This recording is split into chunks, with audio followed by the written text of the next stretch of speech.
Before we begin our session this morning, let's bow our head in a moment of silence in memory of Chairman Randall's father, who passed Friday evening.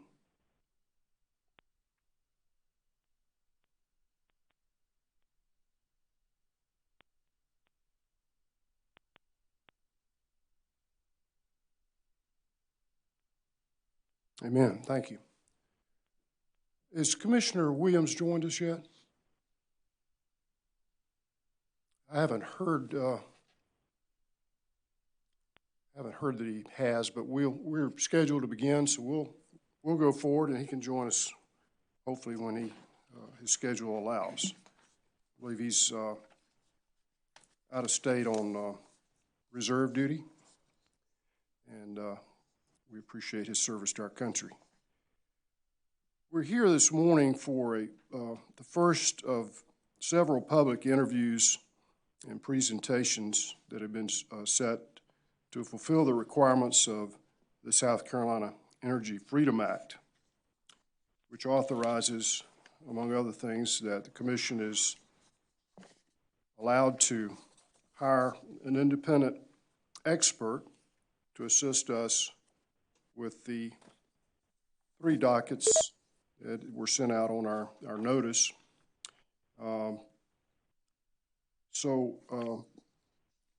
We are happy to conduct the first interview this morning. And I believe we have Dr. Peckman here today. Is that correct, sir? Before we begin, would you swear the witness, please, ma'am? Do you solemnly affirm the testimony you're about to give will be the truth, the whole truth, and nothing but the truth? Yes, I do. Dr. Peckman, welcome to South Carolina. Thank you. It's my pleasure to be here. I've not had the pleasure of meeting you, but I understand that you are with the National Regulatory Research Institute, which is a nonprofit in Washington, D.C. Is that correct? That's correct. And would you go ahead and give us kind of an opening statement? And I think you've been sent a copy of the act that's in question. I have, Your Honor. And you've had a chance to review it. I have. Very good. Why don't you, before we continue, is Commissioner Williams, are you with us? Yes, Commissioner Williams is on the line. Thank you for joining us. We're just getting started. Dr. Peckman, let me recognize you to give us a brief overview of your current position, your background and experience. Okay. My current position is that of the Director of the National Regulatory Research Institute, NRRI. NRRI was formed in 1976 by NARUC to be the research arm of the public utility commissions in the country. I've been the director since last April. Fundamentally, we do 3 types of activities in support of the public utility commissions, who we consider, along with the commissioners and their staff, to be our clients. The first is that we provide general research. For example, we recently put out a monograph evaluating how net energy metering practices have changed in different states around the country. The second is that we provide training for regulatory staff. In addition to training for regulatory staff, we've gotten a grant to help plan and create what we call a regulatory training initiative, which will be a remote-based training platform. And the third is direct support for regulatory commissions, such as yourself. Over the last year, we facilitated a process in Chicago for the Next Grid process there.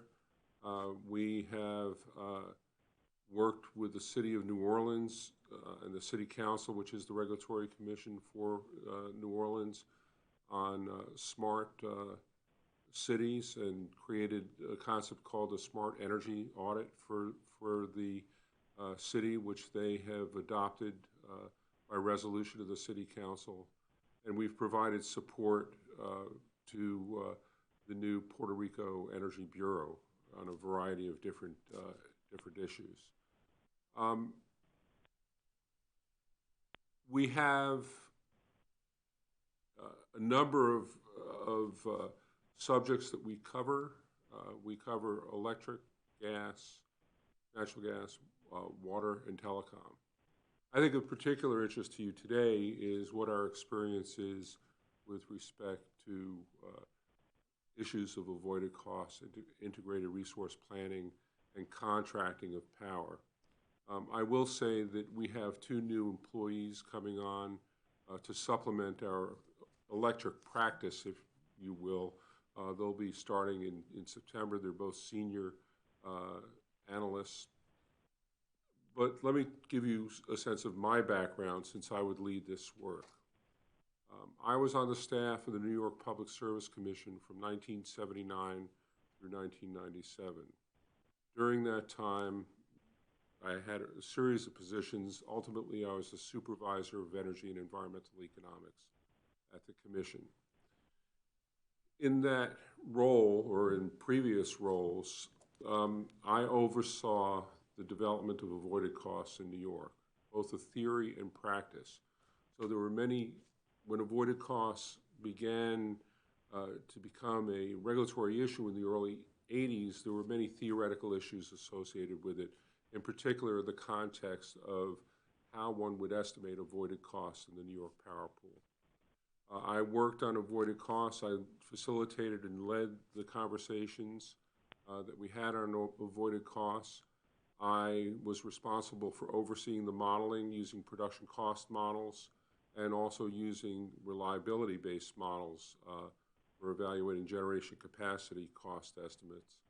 I worked with the council on writing briefs and reports and commission orders on avoided costs, and was involved in the translation or the transition of avoided costs from methods of calculating essentially what the marginal cost of power was into a bidding-based program of avoided costs in the early 90s. And those programs were fairly short-lived because as time went on, the avoided cost regime got subsumed by competition and the fact that many states that had restructured, like New York and California, started using the system prices from the ISOs as the basis of avoided costs. So I have a tremendous amount of experience with avoided costs. With respect to integrated resource planning, I also have a tremendous amount of experience, a lot of which was based upon the use of the production costing models, but also thinking about how one can incorporate energy efficiency, the kinds of programs that one would have with energy efficiency. So we're talking about right from the beginning of starting to consider energy efficiency and how one would do that into a regulatory process. My book on regulating power, the title of which is Regulating Power, the Economics of Electricity in the Information Age, traced the evolution of planning, if you will, from your standard generation planning, which was essentially cost minimization. What power plant do we add to an integrated resource planning and the subtleties associated with that. More recently, I've been working with the Puerto Rico Energy Bureau, on planning issues both at the distribution level. In fact, I'll be in Puerto Rico on Thursday and Friday for a working group on distribution system planning and also commenting on the PREPA, which is the municipal utility in Puerto Rico's IRP. Over the intervening years, I've been involved in many cases where I evaluated integrated resource plans and investments associated with integrated resource plans. So I'm very comfortable and familiar with the theory and practice of integrated resource planning. But more than that, the interrelationship increasingly of integrated resource planning with distribution system planning, and of particular importance to me is how that interaction affects prices and what kind of information we can get out of that process for prices. So I would lead the project, but I have capable staff in Washington and two very new, not new in terms of experience, but very, very experienced new analysts joining us in September. Could you share with us what staff members would be working with you on our project if you were chosen? Yes. Tom Stanton in Michigan would be working, he likes to say he's the Michigan office, he's a remote employee. He's an Institute employee? He is an Institute employee, Okay. correct. Yes. So we have, our core is in Washington, but we do have remote employees. Right. What is briefly is his background? What's his expertise? His background is working at the Michigan Public Service Commission, I think for close to 20 years or more, worked with the State Energy Office. He did a lot on integrated resource planning and the incorporation of renewables and energy efficiency into the regulatory process. He's most recently the author on the paper on how net energy metering is changing across the country. And are you, can you share with us the two new members that are going to be joining your team? I would be happy to, and I'm very pleased to be able to share that publicly. One is Elliot Nethercutt.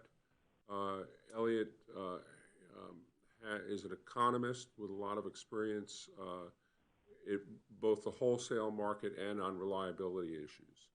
So he would be very helpful. He's what we like to call in economics as a quant. So he's very quantitatively oriented and will assist on modeling. Most recently, he was working on market design for the California ISO. ISO being? Independent System Operator. All right. And the second is Jeffrey Loiter. Jeffrey has a bachelor's degree in mechanical engineering and a master's degree in science and technology from MIT. Much of his background has been involved in energy efficiency. He has done a lot of work on the customer side design of energy efficiency programs, M&V, which is measurement and verification of energy efficiency programs, and he's also worked both of them have actually worked on natural gas issues. Where was he employed prior to coming with the Institute, or where is he currently employed, if you know? He's currently working as a private consultant, and prior to that, he was a partner for 20 years in. Can I give you the name of the? Sure.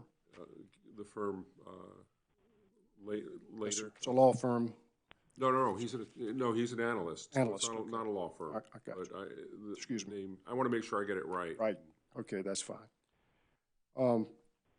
So, how would you go about assisting this commission as you and your team as independent experts? What specifically could you offer us after having read the statute that we provided? How would you approach it?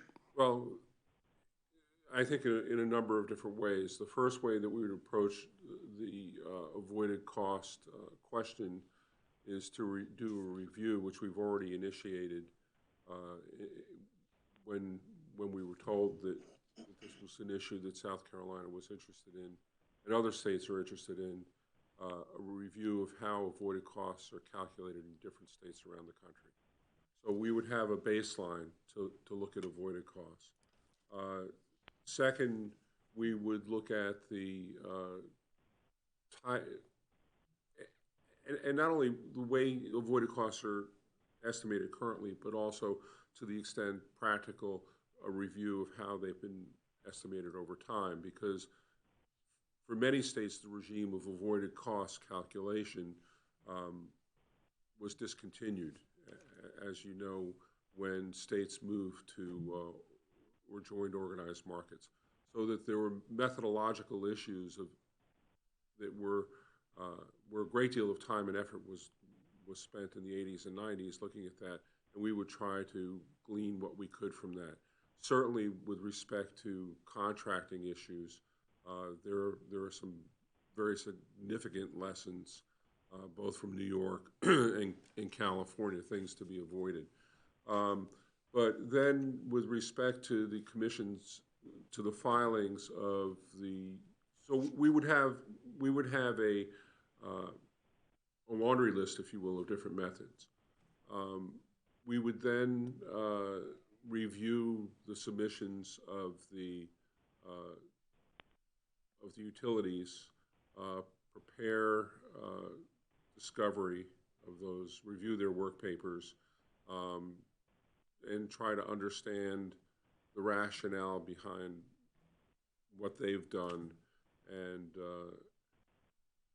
how to, how to proceed from that.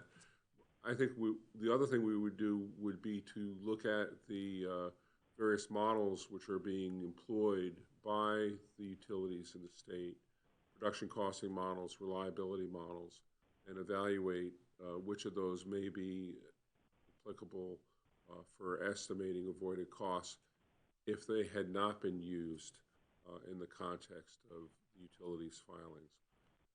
I believe the statute contemplates that if you were chosen as the commission independent expert, that you could make data requests of the parties if you needed additional information. Would you and your staff be prepared to do that, or is that something you would consider?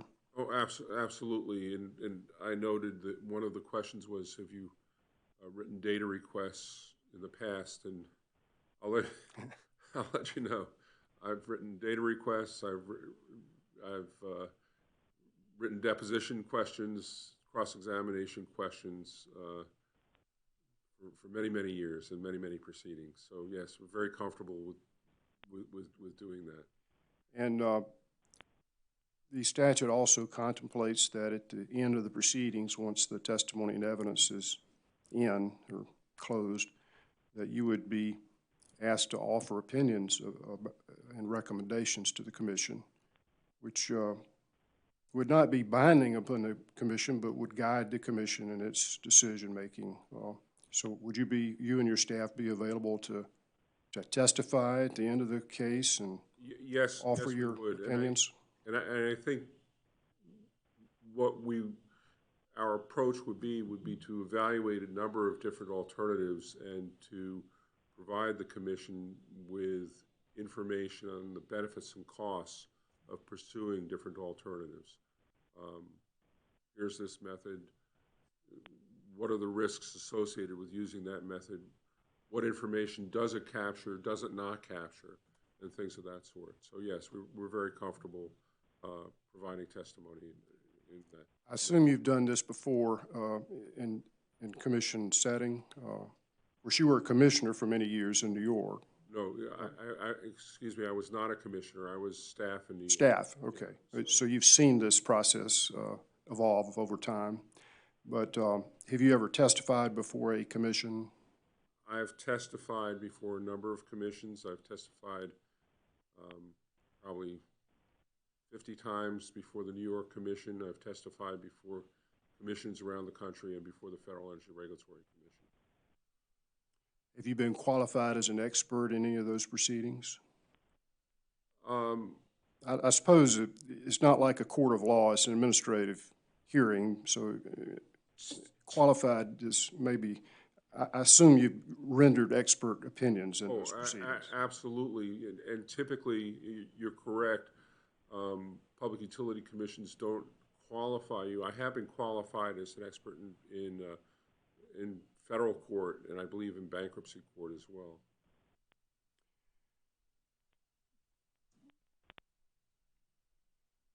believe those are all the questions I have. I may come back, but let me recognize Commissioner Belser for some additional questions. Good morning, Dr. Peckman. Morning, Commissioner. I apologize if I repeat. I've got a lot of notes that I've been taking, so I'll try to avoid that, but I apologize. I'm at your disposal. Also, when I refer to you, or when I use the word you, I would appreciate it if you would use that as a broad term to include you yourself, your staff, NRRI, your company. I'm trying to get an understanding of the team and the entity of NRRI.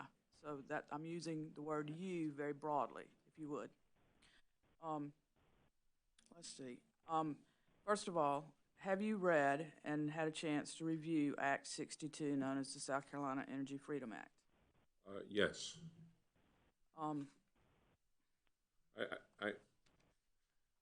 Yes. I believe I've read the full act. Well, in particular, Yes? Okay. in particular, the parts having to do with the proceedings that we're talking about, hiring an expert for, with especially avoided costs. You've had a chance to review that section. Yes. I think you've given us your experience with PSCs.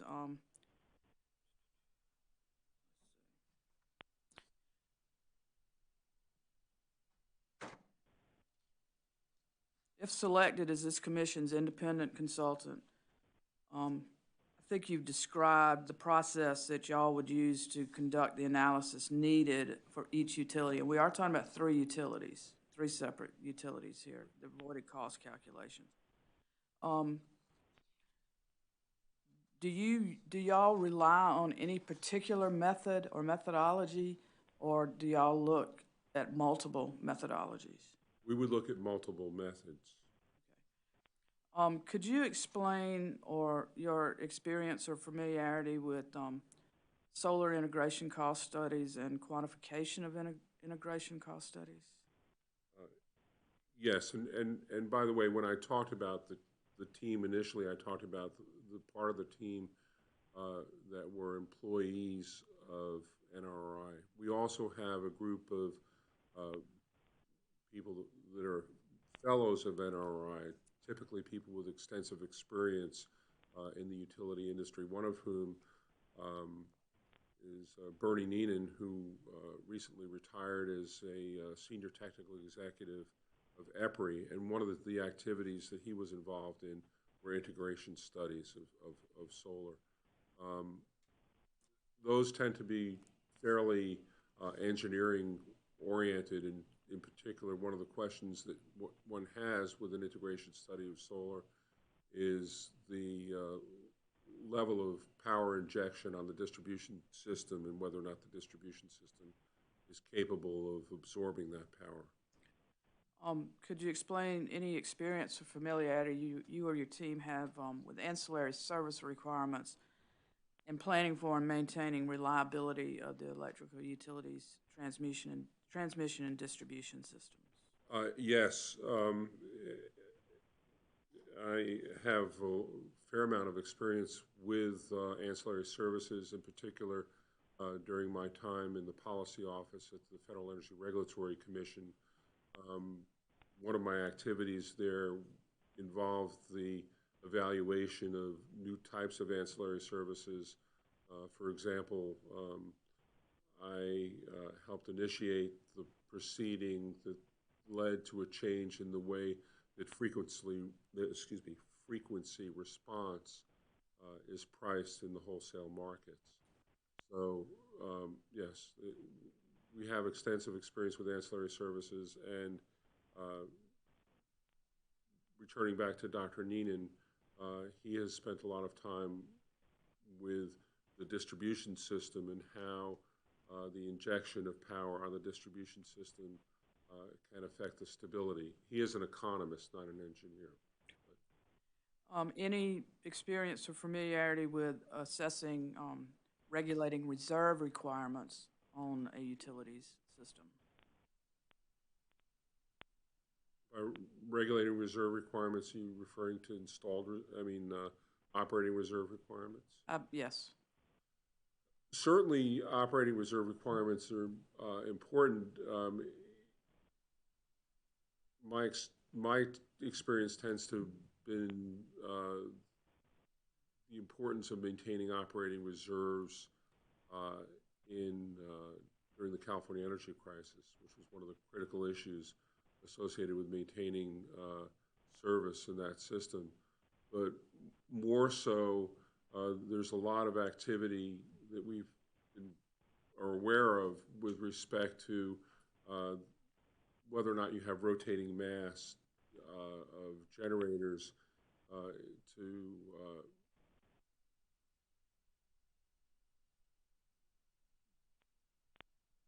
have primary response in the event of a drop in generation.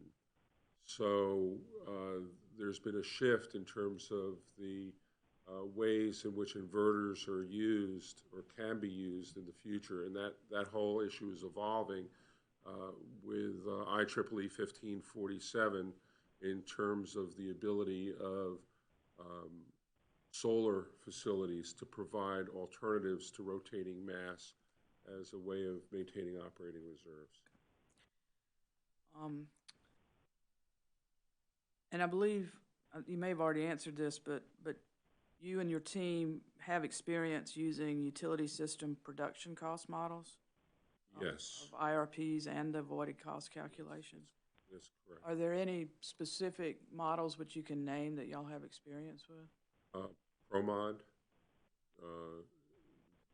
and the GE MAPS program, multi-area production simulation model. Both of those. There are older versions of different models. OGP, the optimal generation program that GE had, I don't believe it's any longer used. And West Cougar would be isn't production costing, would be a reliability analysis model. Do you have access to these models? I mean, I know that No. some of these. No, Okay. I do not have access to these models. Access to the models tends to be very expensive, as you know. When I was in New York, I was responsible for the New York Commission acquiring the ProMod model and then oversaw its use within the commission. I think that we would need to work with the utilities and create data requests to ask the utilities to run various. That was my next question. How would you analyze if one of the utilities is using one of these models that are very expensive to get and that they've spent money on? How would you analyze what they are doing in respect to the model they're using? One way to analyze it is to look at the data that they use, to look at their input data. I think the first question is, do the results make sense? Excuse me for interrupting, but would you pull that microphone a little bit closer? I'm getting a signal from the back that maybe we. Is that better? That's much better. Thank you, sir. My apologies. So the first thing is, does the analysis make sense? Now, I'll give you an example. Back in the late 80s, when we were using ProMod, we ended up with negative marginal costs. That did not make sense, and resulted in a lot of analysis of what was happening in the model. It resulted in that. Now, given the duck curve that we have in California, we now know that negative marginal costs can occur on the system, especially when you have wind that's bidding in order to get their production tax credits, bidding in negative numbers to get their production tax credits. So the first step is, does this make sense? The second step is, let's dig in and look at the data associated with using the model. And the third way is to ask for sensitivity analysis associated with the model.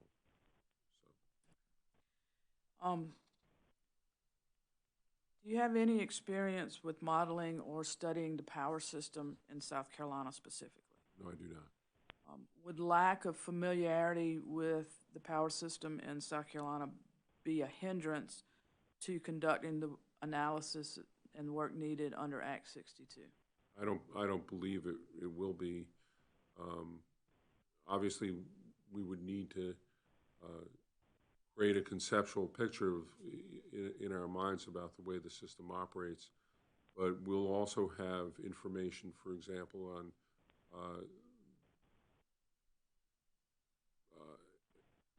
interchange between utilities, both within South Carolina and at the borders of South Carolina, that will help inform us as to what the prices and costs that are being evaluated are.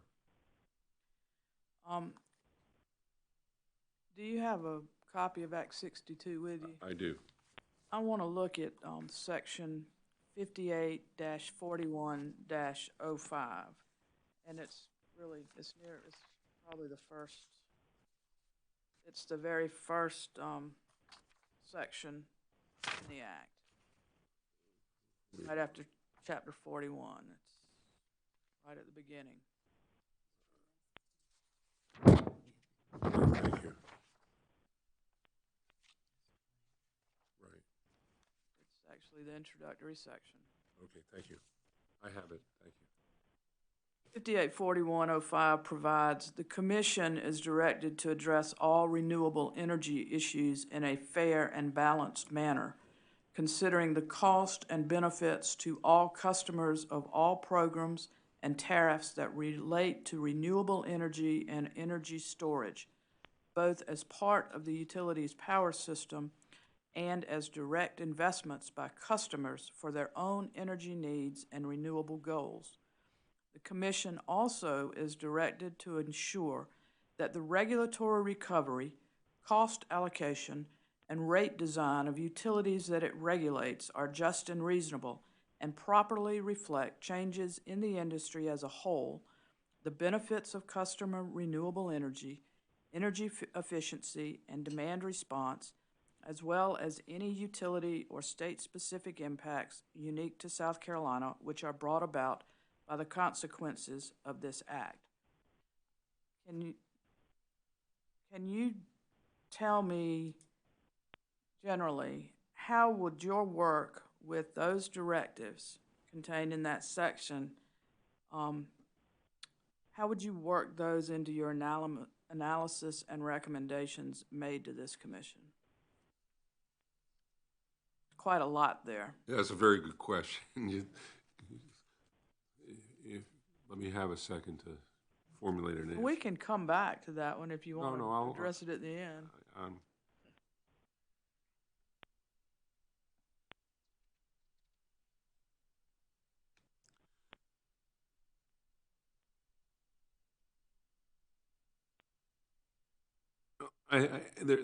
There's a huge amount, as you know, in that. And I think that part of the first issue is getting the prices right that you're paying for solar, and I note that there is a concern within the act in terms of cost shifting, and which goes to the cost allocation issue here. I think that to some extent we're going to need to build on information that staff already has, and we intend to work closely with your staff.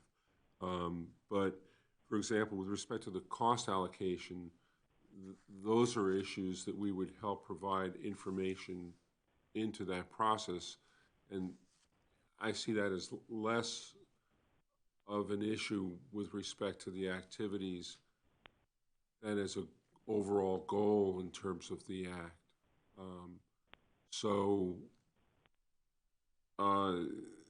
That to me, that the best way of answering the requirement of the act is to get the prices right. Do you view Act 62 as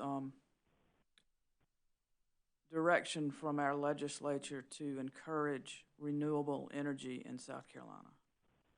I believe it says that. I know that PURPA, which came about, what, 78, late 70s, was it? Required avoided cost, excuse me. But it also left to the discretion of states how to implement and come up with the avoided cost. If you are selected as our consultant, how do you envision your role in adhering to the mandates of PURPA and the South Carolina Energy Freedom Act?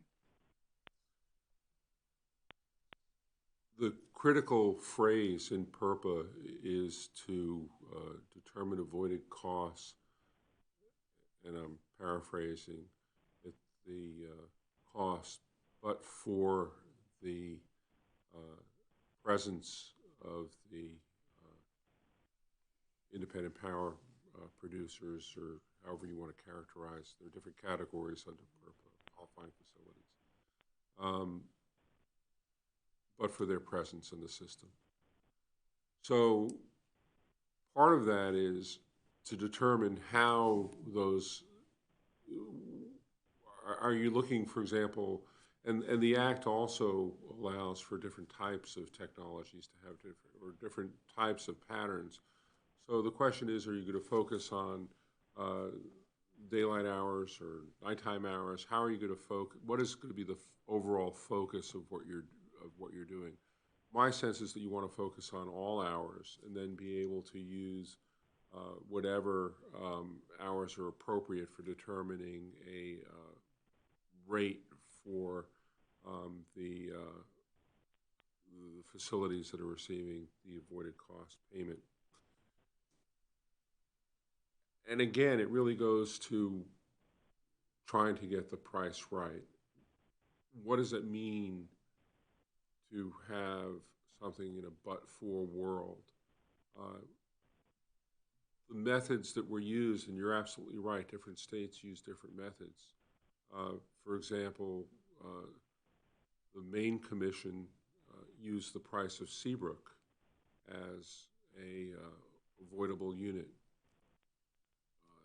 Led to it led to 13 cents a kilowatt hour as a price. In New York, we tried to look at what the marginal cost or marginal value of the unit is.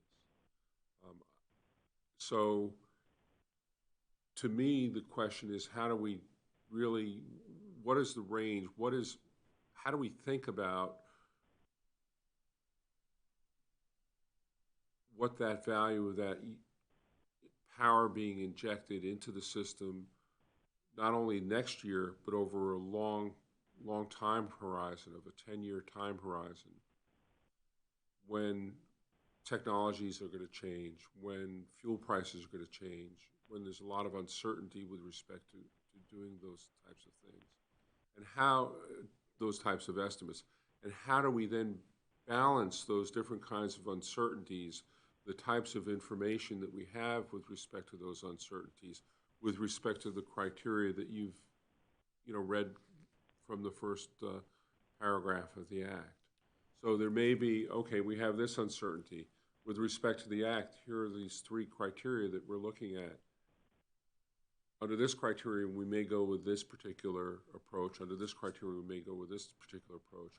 Then to provide that information to the Commission so that it can choose from the laundry list that we're going to provide you, or the menu, if you will, that we're going to provide you, of what approaches, what the answers are to specific questions.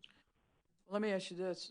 Given that Act 62 is new and we're all operating under it, would you feel, as a consultant, would you feel constrained or the need to adhere to past decisions, orders issued by this PSC, or would you be conducting an independent, future forward-looking analysis, giving your best professional advice, not necessarily constrained by prior Commission orders? We would not be constrained by prior orders. If there are differences, would you be able to explain why your recommendation would differ from prior Commission orders?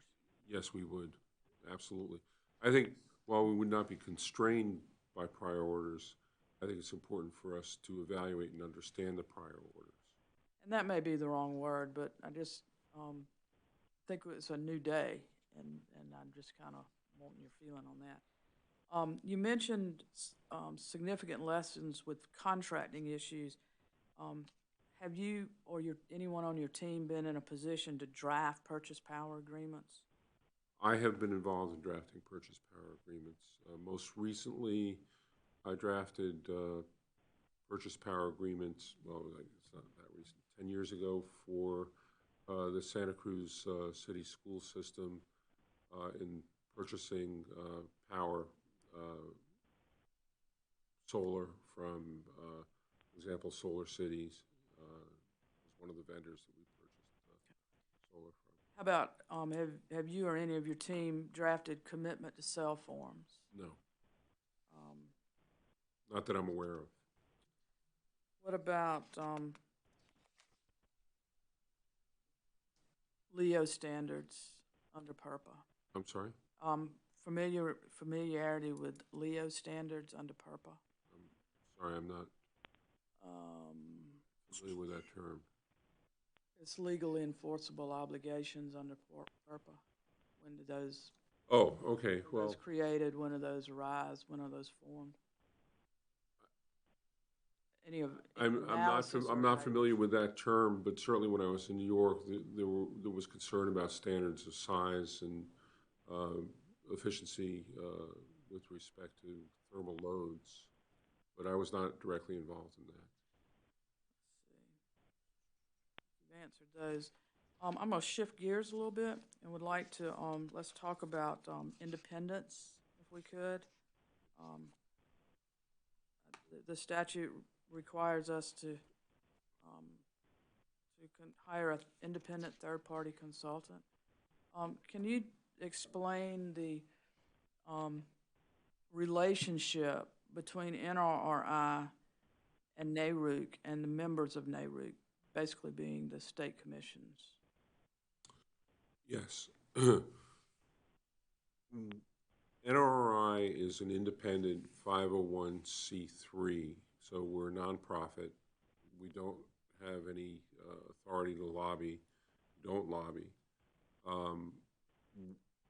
Our executive director is the executive director of NARUC. There was a change in the status of NRRI a number of years ago where NRRI basically was brought in closer to NARUC, although we're still separate. We have the same, as I mentioned, executive director. We have a board that's made up of primarily of commissioners. We have one non-commissioner who's the executive director of the Nevada Commission. So, two of the members of our board are members of the executive committee of NARUC. So we're independent. We do not go through NARUC approval processes. We have our own internal approval process. Does NARUC or any of the board members direct how you conduct your work or have any say in what your results are? Not in terms of our results. We've had conversations, for example, we're very concerned about independence and how we maintain independence. We've been making a lot of changes at NRRI over the last almost year and a half since I've been there. And as we try new ideas, we have conversations about how we maintain NRRI's independence and whether or not there are specific rules, for example, associated. I'll give you an example. One rule that we instituted was that we have fellows who are very experienced experts in various aspects of the regulated industries. We had a circumstance where there was somebody who was interested in being a fellow who also was interested in working for public utility commissions. And we decided that that would be too complicated, having somebody who was part of our, who was one of our fellows. And that came about in conversation with the board, for example. So there was a question about how do we proceed, how do we stay independent, how do we recognize that our clientele are the commissions and the commission staffs and the commissioners. Would you utilize any of these fellows if you were selected for this? I might. In particular, there are 3 fellows that I might use. Bernie Neenan, who I've mentioned, Teresa Flame, who I believe used to be the executive vice president of TVA, but she was also the vice president of rates at Niagara Mohawk, and Les Giuliassi, who's very familiar with, who's in California, who's very familiar with the avoided cost regime that was in California. He had been a manager or director of government relations for PG&E. He left probably 15, 20 years ago from PG&E. PG&E is Pacific Gas and Electric, excuse me. Um, None of those, I've done a conflict check, and none of them have any relationship with the South Carolina utilities. okay.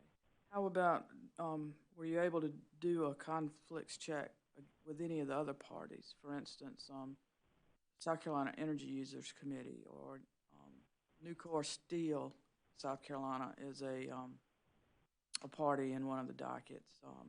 The South Carolina Solar Business Alliance party.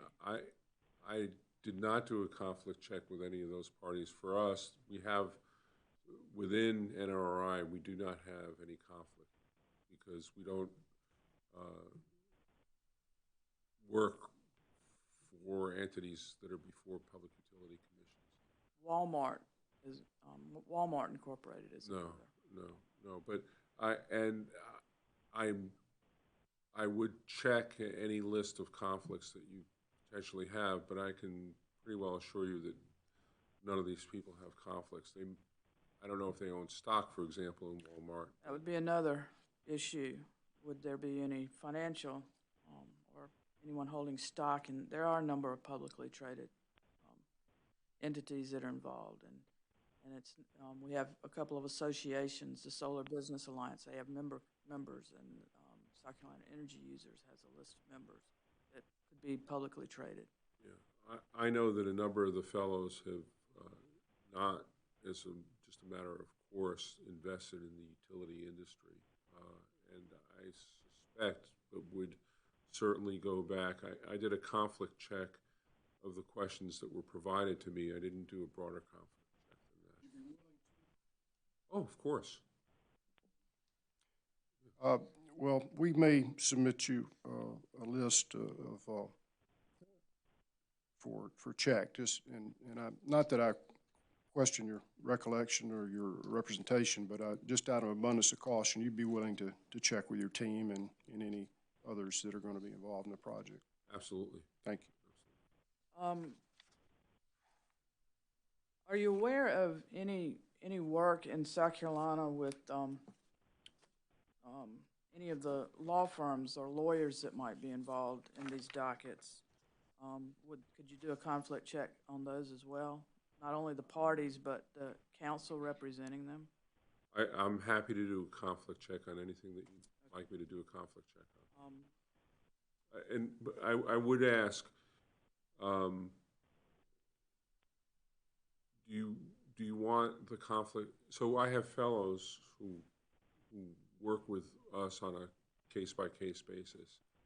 For those who will not work with us, do you want us to do a conflict check with those also? They're not employees of NRI.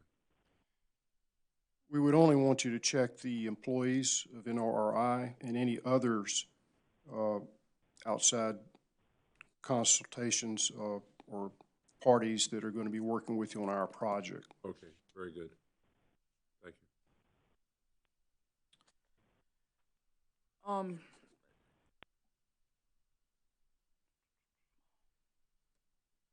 going to cut out questions?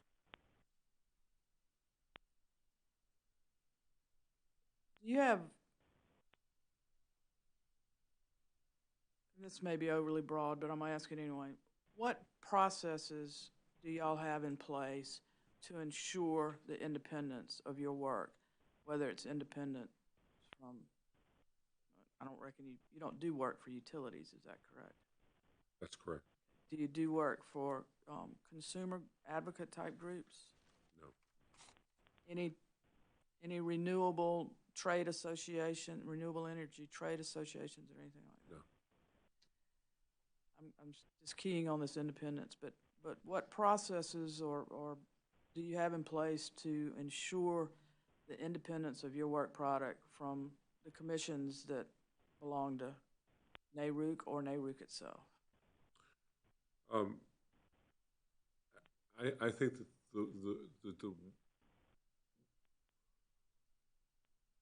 when you're talking about independence, you're talking about whether or not those commissions unduly affect our work, as opposed to consulting and learning from commissions and commission Right. staff. And Direct the outcome or we have not, that comes to me and the board.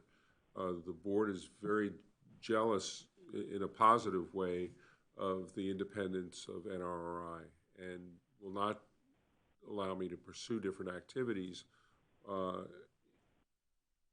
if they feel that independence is would be adversely affected. And as far as my position, one of my roles is to assure that we're providing quality information that's not advocacy information. Our position is by providing the best information to regulatory commissions, we get the best results, and that we're not pushing a particular type of result. And so, you know, we're providing the best information possible. And one of the ways in which we ensure that is by going out for peer review. Now, in the context of a litigated proceeding, peer review occurs through cross-examination typically. So, one of our South Carolina commissioners serves on the board of NRRI. Is there any problem, do you foresee any conflict or issue with the fact that a South Carolina commissioner, member of this commission, is on the board? no. Can you explain that? I mean, tell us how, and then you've talked about it, and how is he insulated from your directing what you do? That basically the board deals at a much higher level than the specifics of what we actually do. The only time that we engage the board in what we're doing has been when we've had papers that written by outside parties. We have a series that I've created called Insights. So they're 2 to 4 page papers. Hopefully you're all getting them and read them when they come out periodically. The idea is to inform. And one way in which we get people to help inform is by soliciting. You hear an interesting talk, you say, hey, could you write me a paper on that, 2 to 4 pages, 1,000, 2,000 words. It's not a huge hurdle. Now, we've had some instances at the board where we've had conversations of how do we maintain our independence, and the questions that the commissioners have dealt with was, what process do we do to maintain our independence as opposed to the substance of the material? So the board really does not get involved in the substance of our material. Do you have to get board approval to, if you're selected, do you have to get board approval to accept this job? Do they No. have to approve that? That's up to you? Well, I've discussed it with Greg White. And he's the He's director? the executive director of NRRI. Okay. And He's also in- NARUC. And he does not, does he or does he have to take direction from the board as to the jobs that y'all would work on? No. Of course, whenever you have a board, you do listen to the board. I mean, you know, but we haven't received direction to do something or not do something from the board. You know, one wants to be respectful of their opinions. If you and NRRI are selected, and members of your team, there are some ex parte communications laws that need to be adhered to, and are y'all willing to refrain and avoid any improper ex parte communications? Absolutely. My only request is that we get briefed by counsel after we've had an opportunity to review those laws, so that we make sure that we're consistent with the laws and in full compliance. Do you have any reason to believe that you and your company or organization and your team cannot serve as a fair, impartial, or independent consultant to the commission in these dockets? Not at all. I know that from your testimony, you've discussed some prior workings with issues in these dockets, including avoided cost and rate designs and looking at IRPs, and your team members as well.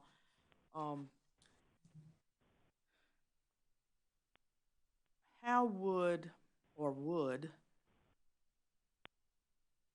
prior cases that you dealt with,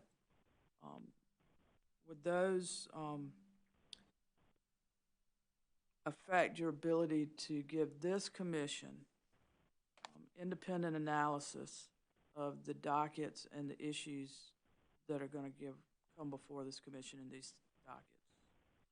I don't think so. I think that we would look at these facts as new facts and evaluate different methods. I think our prior experience would inform what we do, but it wouldn't dictate what we do.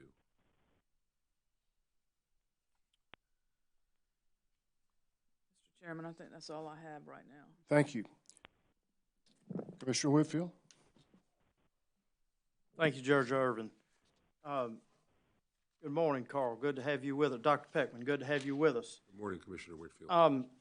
I think Judge Irvin and Commissioner Belser covered a lot of territory with you and asked most of the questions I had. There are a few that I want to get real specific on with you and try not to be duplicative, but one of the last areas Commissioner Belser was in when she asked you if you were chosen about abiding by the our strict laws on ex parte communications. And you answered that you would like to get with counsel. And I certainly, if you are the one chosen, I certainly would highly recommend just what you said in your answer, that you do so, because South Carolina does have, and I know you're familiar with other state commissions throughout 50 state members of NARUC, but South Carolina does have unique and strict and specific ex parte communications laws, because you, in that sense, we would be treating you almost like one of our advisory staff members, where we are advised and consult with them on matters pending before the commission. And they of course, are full-time employees here, and they understand that. And I certainly appreciate your answer, because that would be critical that we have that same type of confidentiality with you in this matter as well. And that said, I want to go right to two of the matters. Act 62, as Commissioner Belser said, and focused on the last part of her questioning, requires that this consultant be independent. In fact, the word independent is used several times, multiple times throughout the act. So I want to start with that, and then I want to close with with some specific technical qualifications. I think Ms. Boyd and I had an exchange from here on the bench last Wednesday about there being a finite number of folks with the expertise like you have that can do what we need, what Act 62 requires. So we recognize that, and you're one of those, and you're here at the table, and this is your time. But that being said, also, one of the things was brought to light about our previous consultant about a board member having ties to one of our utilities. And just for the record, so you know, Dr. Peckman, I could not even identify that board member who was mentioned in a picture, if her picture was presented to me. So did not know that individual. So I'm going to start with you. You and I know each other, obviously from NARUC. I'm very familiar with NRRI, and probably not as familiar with you as I am the previous NRRI directors, particularly the past two prior to you. But it's fair to say we know each other, we're familiar with each other, right? That's correct. And that in your mind would not preclude you, knowing me or any of the other commissioners on this commission, from being independent and impartial and unbiased in giving us and working for us as our consultant. It would not preclude me from being independent. Go a little step further, Dr. Peckman, the way I have always viewed NRRI, and Ms. Boyd will tell you, we've had NRRI down here years ago in the past under previous directors, not you. Had an event here at Saluda Shoals Park that Ms. Boyd very diligently worked, put together about a 3-day training seminar. And it wasn't just for commissioners and staff. She opened it up to the public. So I've always viewed NRRI as our research arm at NARUC with all 50 states, much like we would have staff here researching things for us here. NRRI still is operating in that role, even with the changes you've had that you just mentioned in the last year and a half. Is that correct? Absolutely. And you're still operating that way, and you've explained. I'm somewhat familiar with those changes, maybe not as familiar. Wasn't intimately involved, but I'm aware of the changes within NRRI. And I do understand, as you just said, that you answer to Greg White, who's also the executive director currently of NARUC. Greg White and the board. Yes, and going back to the involvement with Executive Director Greg White, the questioning of the independence of NRI, I guess what I'm trying to say, the board of NARUC, he's more responsive to the operations, as I understand it. And I want you to verify this. He's more responsive to the actions and operations of NARUC from the NARUC board more so than our NRI. Is that correct? In other words, he still allows you your independence in your research and education work. That's correct. He has not dictated anything with respect to the direction of the research that we're taking. I discuss different ideas with him. He discusses different ideas with me, but largely his role has been on the administrative, clearing the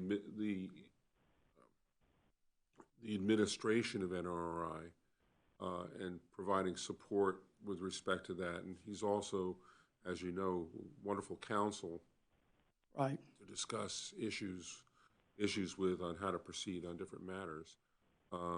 But he has not delved into the substance of what we're working on in terms of providing any direction.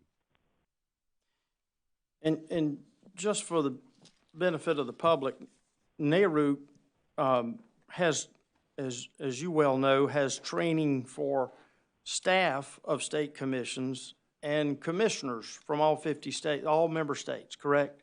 NARUC does, and NRRI separately. Yes. That's where I'm going. Right.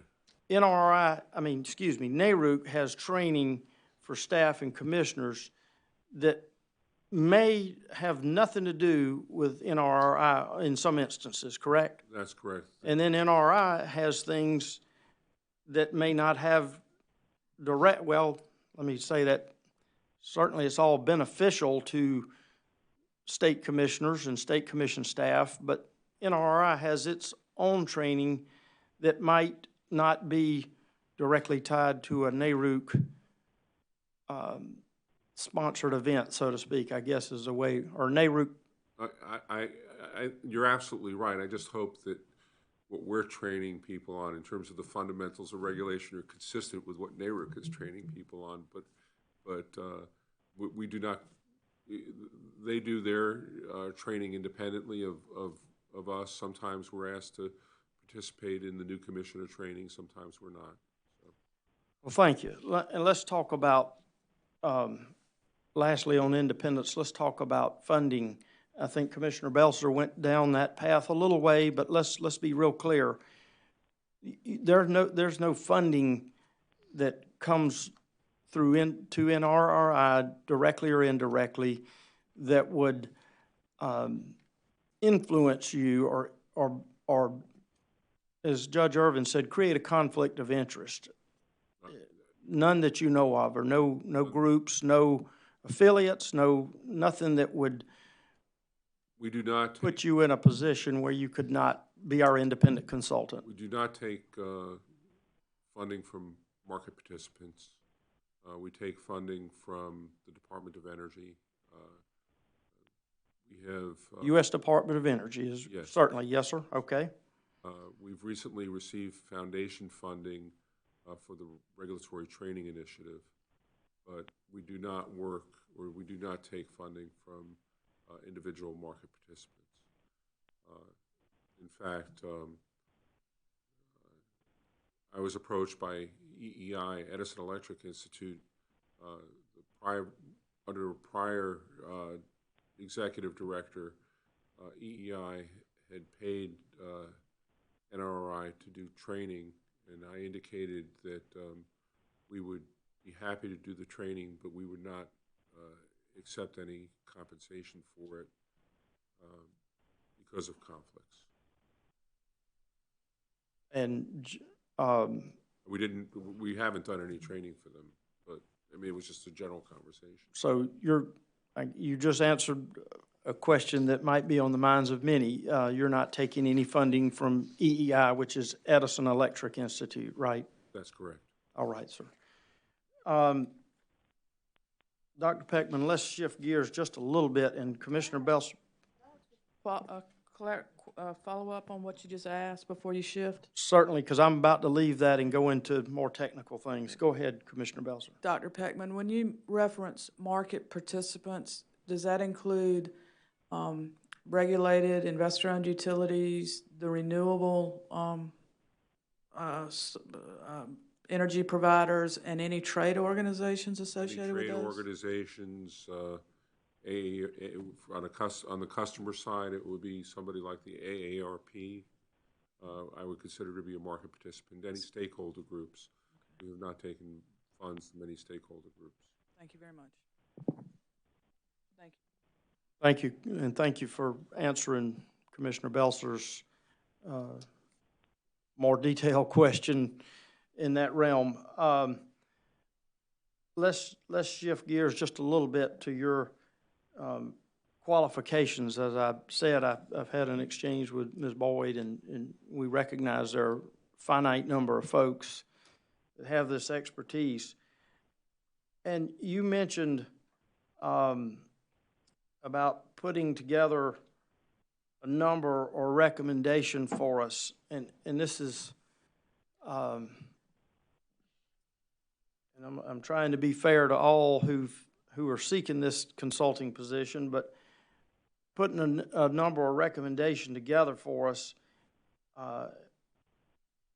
what we really are going to need is not only somebody to put that number together, but and Act 62 is new, as Commissioner Belser said, but the way I understand it, we don't just need to have that method, that number. We're going to have to take that number and turn it into a real-world application. And I guess what I'm trying to say is this isn't just like another white paper, as you mentioned, or another 1,000-word paper. This is something we have to take, and we'll have to take your work and apply it going forward to implement Act 62. In other words, we're not, yes, we're looking for the work and the supporting documentation, supporting principles to back it up, but we're going to have to take that and apply it to implementing Act 62. And you're going to be, you as our consultant would be the person that would help us implement that. How do you, I'm not, I know you don't have specific knowledge to South Carolina, as we said, and I'm not concerned about that. I just want to know how we're going to take this and turn it into a real-world application.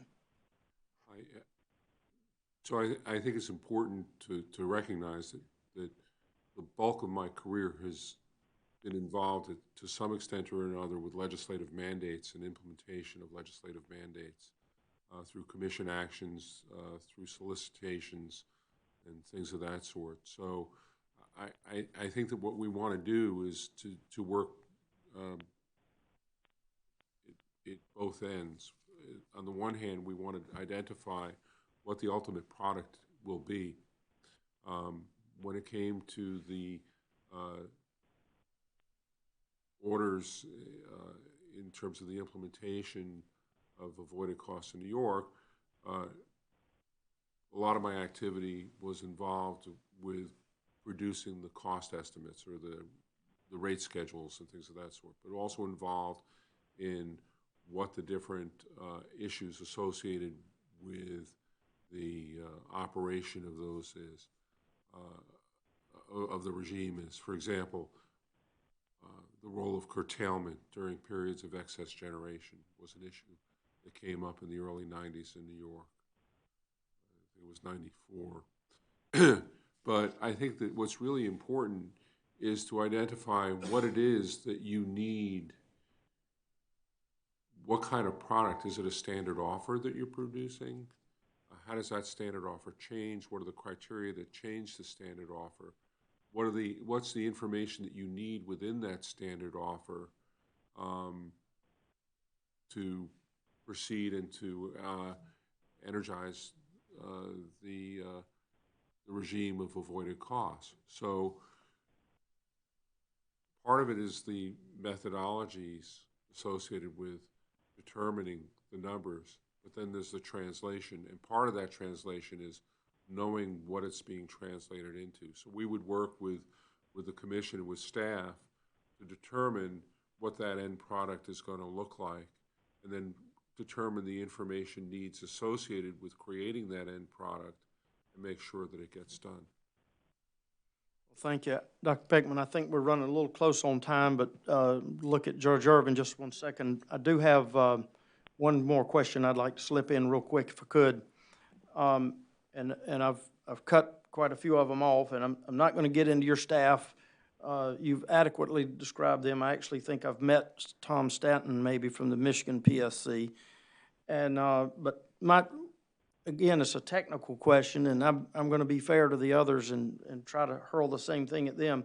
You had an exchange with Commissioner Belser about what you call the ProMod system and how expensive that was. In the past, we've had utilities in here, and some of them use the ProSim system, which I understand also is very, very expensive, and some of the other parties have complained that they weren't able to afford and be able to have that analytical type system, have access to that kind of information.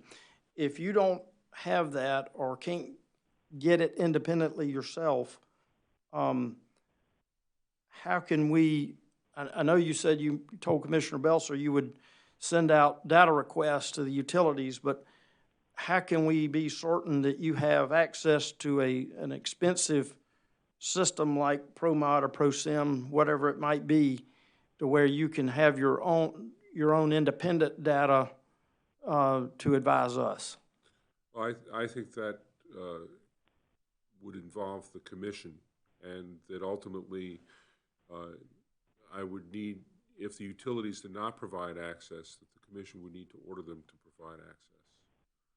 And I would come to you with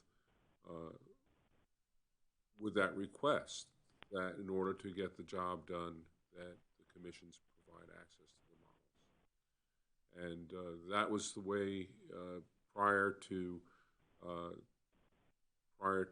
the acquisition of Promont in New York, that we proceeded. The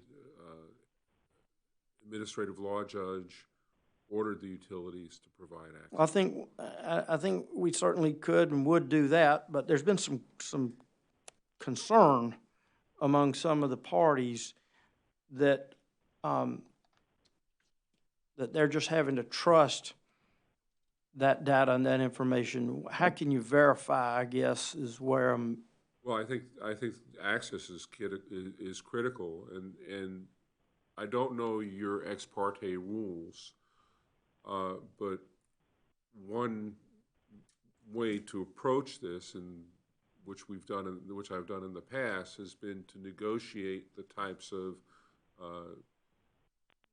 instead of all parties presenting lots of different sensitivity analyses to the utilities, which could be overwhelming and expensive, to try to work through and say, what sensitivity analyses as parties to this proceeding do we really need to try to pare things down so that that the information is reasonable. But to me, it seems that any party that signs the appropriate confidentiality agreements should have access to the data and access to the manuals also. I mean, we're not only talking about the data, but it's appropriate to have access to the manuals so that you know how the models will operate. Dr. Peckman, one thing Act 62 does is it authorizes us to go outside of the normal procurement processes to hire you or a would-be consultant. This process we're going through now, and it is essentially telling the commission to get the job done. And I guess in that realm, do you have any range of how much these systems might cost? I don't know. I don't have a current estimate. I mean, my estimate's very old, and would not necessarily, but they still tend to be expensive. There are consulting firms. I was going to ask you, could you contract with someone if you didn't buy the system? And what would that, we're just trying to get our hands around some costs, because, you know, it'd be costs for whoever the consultant is, but this is something that could be critical to the commission to implement Act 62, and it'd be helpful. Is that something you could maybe follow up with Judge Irvin? Could he follow up and maybe get back to us on a range of how much these systems might cost, or how much it might cost for you to obtain it from, you know, for you to contract it or from a consultant? Yes, I can. Let me just. Could he file that, Ms. Boyd? Respond with that later? Yes, sir. We would just place it in the docket, have him file it through the docket. Yes, sir. Right. Let me just. Yes, sir. If I may respond in a couple of different ways. One, I'm happy to do that. Two, what we're doing here is we're forecasting into the future, and we're forecasting with tremendous precision using these types of models. And one question that we might want to ask is that level of precision necessary as we're forecasting into the future? One question is, it's necessary if you have load pockets and you want to have separate prices in the different load pockets. But basically what we're trying to do is to find out what the marginal cost is of the system and how that marginal cost is going to change for every hour during the course of the day. But the one thing that I can assure you, no matter what the forecast is, we're going to be wrong. We're not going to get it right. So the question is, how precise do we want to be and how incorrect we're going to be? Understood. I've always heard the only thing you can say for certain about a forecast is it won't be perfect. So, That said, so that's, but I will get back to you. if you could in terms of file the that cost. with a letter to Ms. Boyd, I would certainly appreciate it. And that's all I have, Dr. Peckman. Thank you, Judge Irvin. Thank you. Ms. Belzer? Just very quickly, Dr. Peckman, have you or any of your team ever testified before this South Carolina Public Service Commission in a proceeding? I haven't, and I don't believe any of my team have. Okay. Are you aware if you or any of your team have served as an advisor, consultant, or witness, or received compensation from Duke Energy or any of its subsidiaries? And this might be something you want to add to your conflicts check. No, the only, maybe I can short circuit this, I'm basically going to ask you about any of the parties, being Duke Energy or its subsidiaries, Dominion Energy or its subsidiaries, SCANA Corporation, which was the precursor to Dominion here in South Carolina, the South Carolina Solar Business Alliance, or any of its members, Johnson Development Company, any Walmart, South Carolina Energy users. We'll do a more in-depth, we did a conflict check based upon the questions that were in the solicitation. We're happy to do more in-depth. So all the stakeholders that are involved Yeah, here. so if I can get a list of the stakeholders, that We would. can do that. Thank you very much. Thank you, Mr. Commissioner Williams, did you have any questions? You may have been.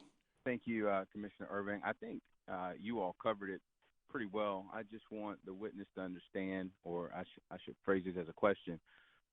Sir, do you understand the current climate in South Carolina regarding the South Carolina Energy Freedom Act and the hopes that this will improve energy for South Carolinians? Yes, sir, I do. Change the way that energy is provided. Yes, it seems to be a transformational act. Okay.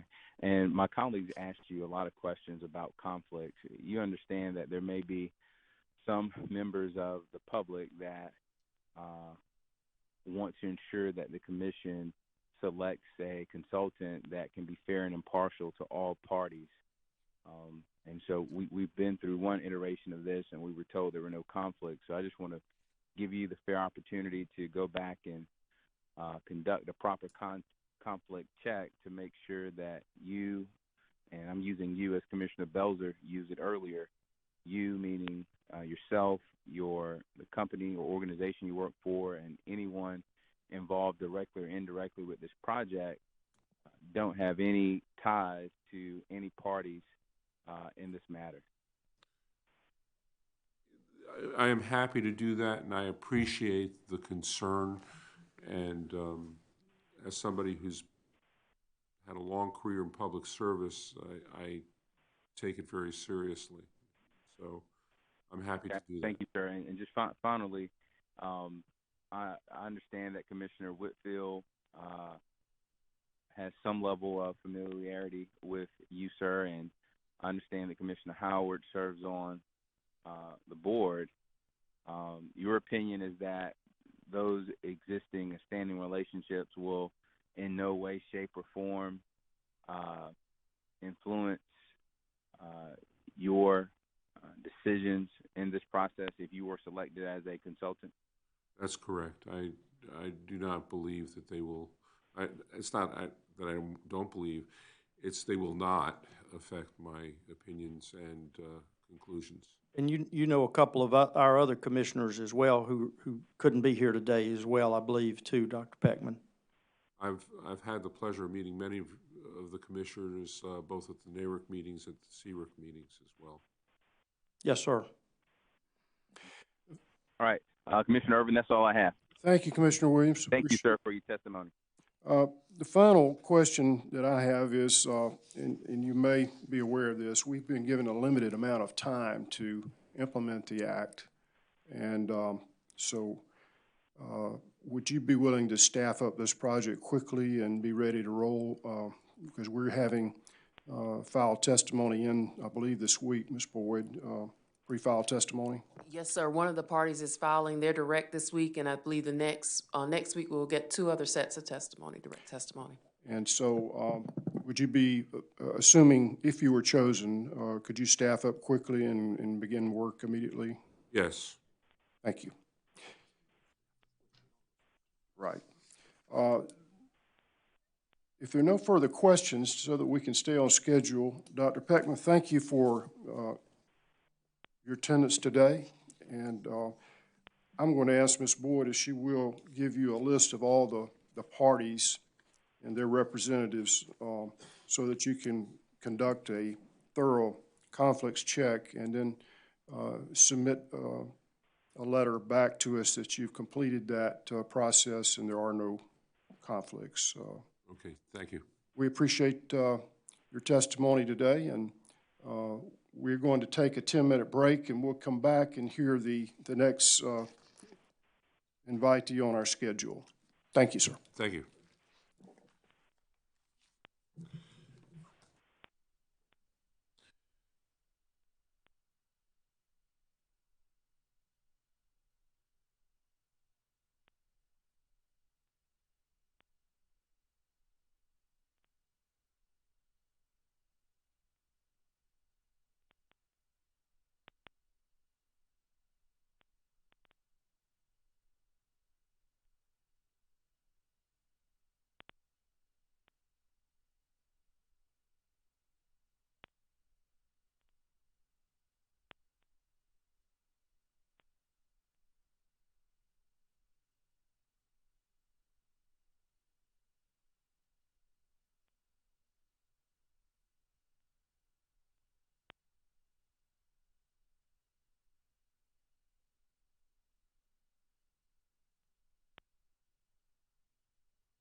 Someone just dialed into the access to the audio bridge. Could you identify yourself?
This is Rich Sedano. There we go.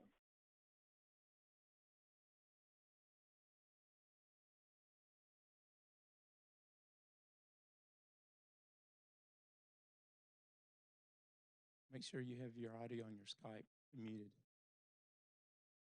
Yes, I just realized that. I think we're all set now. Okay, is there any way you can turn your camera so that it's more pointing at the bookcase and away from the window? That'll be a little awkward, but I'll make that happen.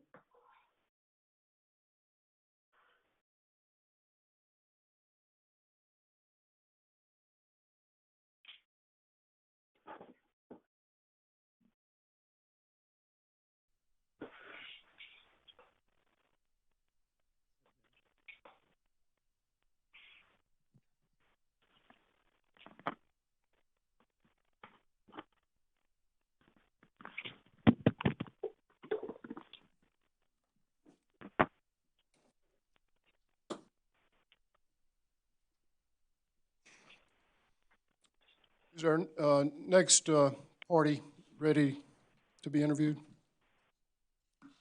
Mr. Sardano, can you hear us? I can hear you just fine, thank you. Great. My name is Tom Irvin, and I'm going to be presiding here this afternoon for the interview. Our chairman had a death in the family, and he's unable to join us today, but he will have the benefit of the transcripts of these interviews, as will the other commissioners. Let me welcome you to this vetting. And first of all, would you introduce yourself, please, and give us a brief summary of your background and work experience? My name is Richard Sedano. I'm the President and Chief Executive Officer of the Regulatory Assistance Project, which is approximately a 40-employee organization doing work with governments on energy policy in the United States, Europe, India, and China. Before we go further, I'm going to ask our court stenographer to administer the oath, please. If you would swear the witness. If you would raise your right hand, please. Do you solemnly affirm the testimony you're about to give will be the truth, the whole truth, and nothing but the truth? I do. Thank you. Thank you. So tell us, if you would, what your relevant work experience is. What qualifies you to assist the South Carolina Public Service Commission in the implementation of the new Solar Energy Act? Well, I'm speaking for my nonprofit, the Regulatory Assistance Project, which has 27 years of assisting governments on challenging public interest, public utility matters. All of us have extensive decades of experience working in the public utility sphere. My own experience actually started calculating avoided costs for PURPA projects in Vermont. I was commissioner of the Vermont Department of Public Service for almost 10 years I've worked with the Regulatory Assistance Project, assisting states on all kinds of matters since 2001, and our staff has a very significant experience in many policy matters that rest on commissions. Have you had experience specifically in avoided cost? Well, Commissioner, I'm not sure if we're the right fit for what you're looking for. We're not a consulting firm, and we don't do modeling of avoided costs, even though many of us at RAP have done that work directly or supervised it directly in our past lives. When that kind of work appears in the course of our work, we tend to partner with others who have that direct capacity and who are current in the models that tend to be used. So we are very expert in the design and interpretation of these processes. We do not do them, although we do have access to senior associates and senior advisors who can do that sort of experience, who do that sort of work. Well, the Act allows the Commission to retain a qualified independent third-party expert to assist the Commission in rendering opinions and conclusions relating to the testimony and evidence presented at our hearings. And I think you've had a chance to review the Act. Have you seen the Act? Yes, Jocelyn Boyd sent me a copy of the Act over the weekend, just before the weekend.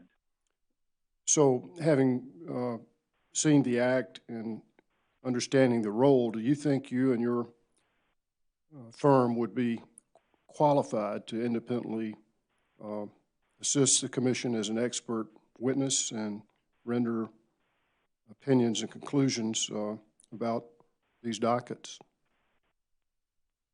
Well, Commissioner, I think the role that we're very comfortable with is helping people in your position, your colleagues, your staff, the Office of Public Counsel also, in overseeing and directing work like this. We would, I think, advise that a firm that is professionally oriented in modeling, and that of course doesn't have conflicts, would need to be on the scene as well. Did Ms. Boyd provide you with a copy of the dockets involved in these cases? So that you know. I have a document that has 3 dockets on it, 184, 185, and 186, as well as a series of questions. Yes, sir. But I haven't actually had a chance to read the docket opening statements from you. I understand. You see the names of the parties involved, and so let me just ask you about potential conflicts of interest that, and we're not just singling you out, we're asking all interviewees these same questions. I totally understand. I think this is going to be quick. Have you or members of your team or firm ever received work or performed work or received any compensation for services rendered from Duke Energy, Dominion Energy, or its subsidiaries? No. How about SCANA, which was the formerly doing business in South Carolina, purchased by Dominion? No. The South Carolina Solar Business Alliance? No. Johnson Development Associates Incorporated? No. Walmart Incorporated? No. Nucor Corporation? No. Or any of the attorneys involved in these dockets? I believe the law firms of Robinson, Gray, Stepp, and Lafitte, LLC. No. Sowell, Gray, and Robinson McFadden. Womble, Bond, Dickinson, LLC, Willoughby and Hafer, PA. Attorneys Frank Ellerby, Attorney Belton Ziegler, or Attorney Mitchell Willoughby. Have you been retained by any of those attorneys or their law firms? No.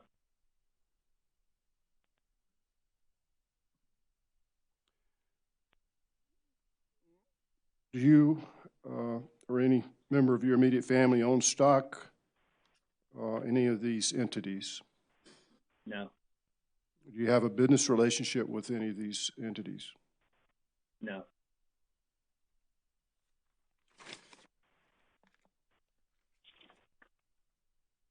Have you testified before a public service commission anywhere in the United States? Anywhere in the United States? Well, when I was in Vermont, I did testify in front of the Vermont Public Service Board at that time in the 1980s and 90s. And since then, I don't think I personally have, although I have participated in PUC proceedings as advisors to a PUC, but not as a witness. Across my organization, that's typically how we work.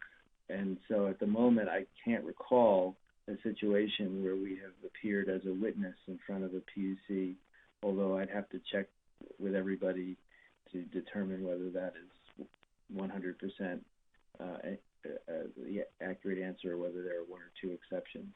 When you testified before the Vermont Public Service Commission, who called you as a witness? Oh, I was working in my capacity in state government at the Department of Public Service.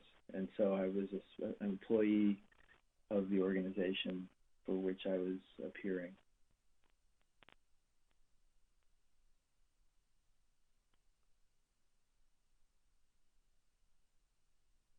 Beyond your Public Service Commission work, what's been your involvement in avoided cost proceedings? Well, in my state of Vermont work, I actually was the expert witness delivering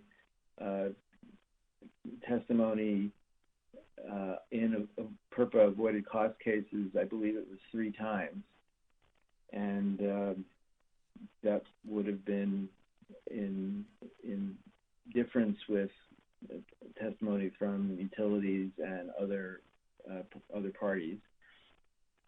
So, and then of course there's integrated resource planning dockets. Since I left working for the state of Vermont and joined the Regulatory Assistance Project, I don't think I've appeared even in any formal way talking about avoided costs, but very often in our public work with commissions or sometimes behind the scenes work with commissions as advisors, we talk quite a lot about avoided costs and in some of the more emergent issues like value of solar tariffs and things like that. Do you have any experience in rate design or calculation of avoided costs and methodologies used in those calculations? Yes. Well, rate design, of course, has to do with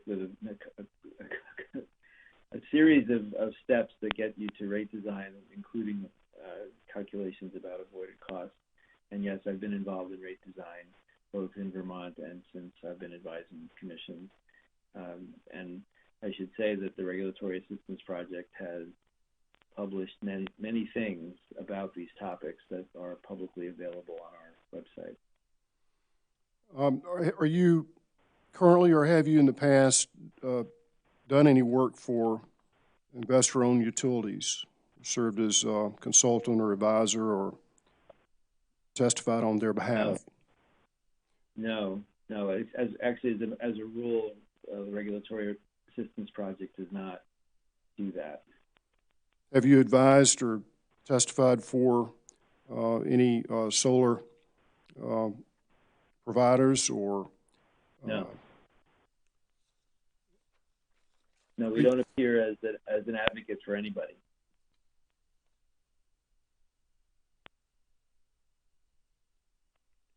Do you consider yourself independent in that regard to render Yeah. opinions free of any outside influences or biases, prejudices. We bring our experience and what we know, and that's all that we bring. Thank you. I'm going to ask Commissioner Belser if she has questions at this time. Thank you, Judge Irvin.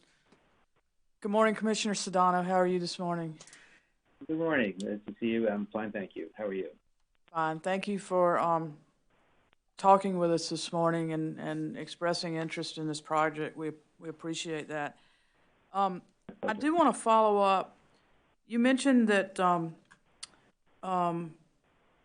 that your group does not do the modeling itself, but there would need to be another firm or entity or person that does the modeling. Please, can you elaborate on that for me? Sure. Well, we've had occasion in the past where we've been, I guess I would call it policy advisors to a commission. And in situations where this kind of quantitative firepower is needed, we might either let the commission find an expert that they're comfortable with, or we might go to an entity that we know is competent and have them join us. So either way, the emphasis of our work is on policy analysis and helping to execute and implement the policies that the statutes deliver to commissions. And that means designing processes to do that, interpreting information, and sometimes cutting through the jungle of information and advocacy that you receive to help commissions sort of decide where they want to land on how to implement their statute. So in that regard, our organization is staffed with people who are steeped in policy analysis, and we, when it's needed and useful, can partner with an organization that has the modeling capacity. We understand what they're doing, but we don't do it. We here in South Carolina, we're on a pretty tight timeline to get through. I've seen that. Do you have access to folks that do the modeling that you could call in, or would you? Well, yes, I think we do. I did want to ask, if we got to this question, if there's a standard generation expansion and power system simulation model that is typically used in South Carolina that you and the parties are used to using. I think that's going to be coming forth this week and next week as the utilities file their testimony as to what models they will be using. Because I'll just share with you that when I was in Vermont, it was very important for the state to have the same modeling capacity as the utilities and to have the capacity to compare down to through the models into the assumptions, so that you could appreciate where results would change, different results would come from, because of course the assumptions drive the results. So we know that many parts of the country, many different states are used to using specific models, and so when you have dueling models, it's very difficult for decision makers in your situation. So it's helpful if there's a single one. If it's comfortable to have the utility model be the one that everyone else uses, that's fine. But without knowing what that is, it would be hard to get even started with determining who might be the right people. And of course, I know that many people in the modeling business might have conflicts with all the different utilities and firms that you mentioned.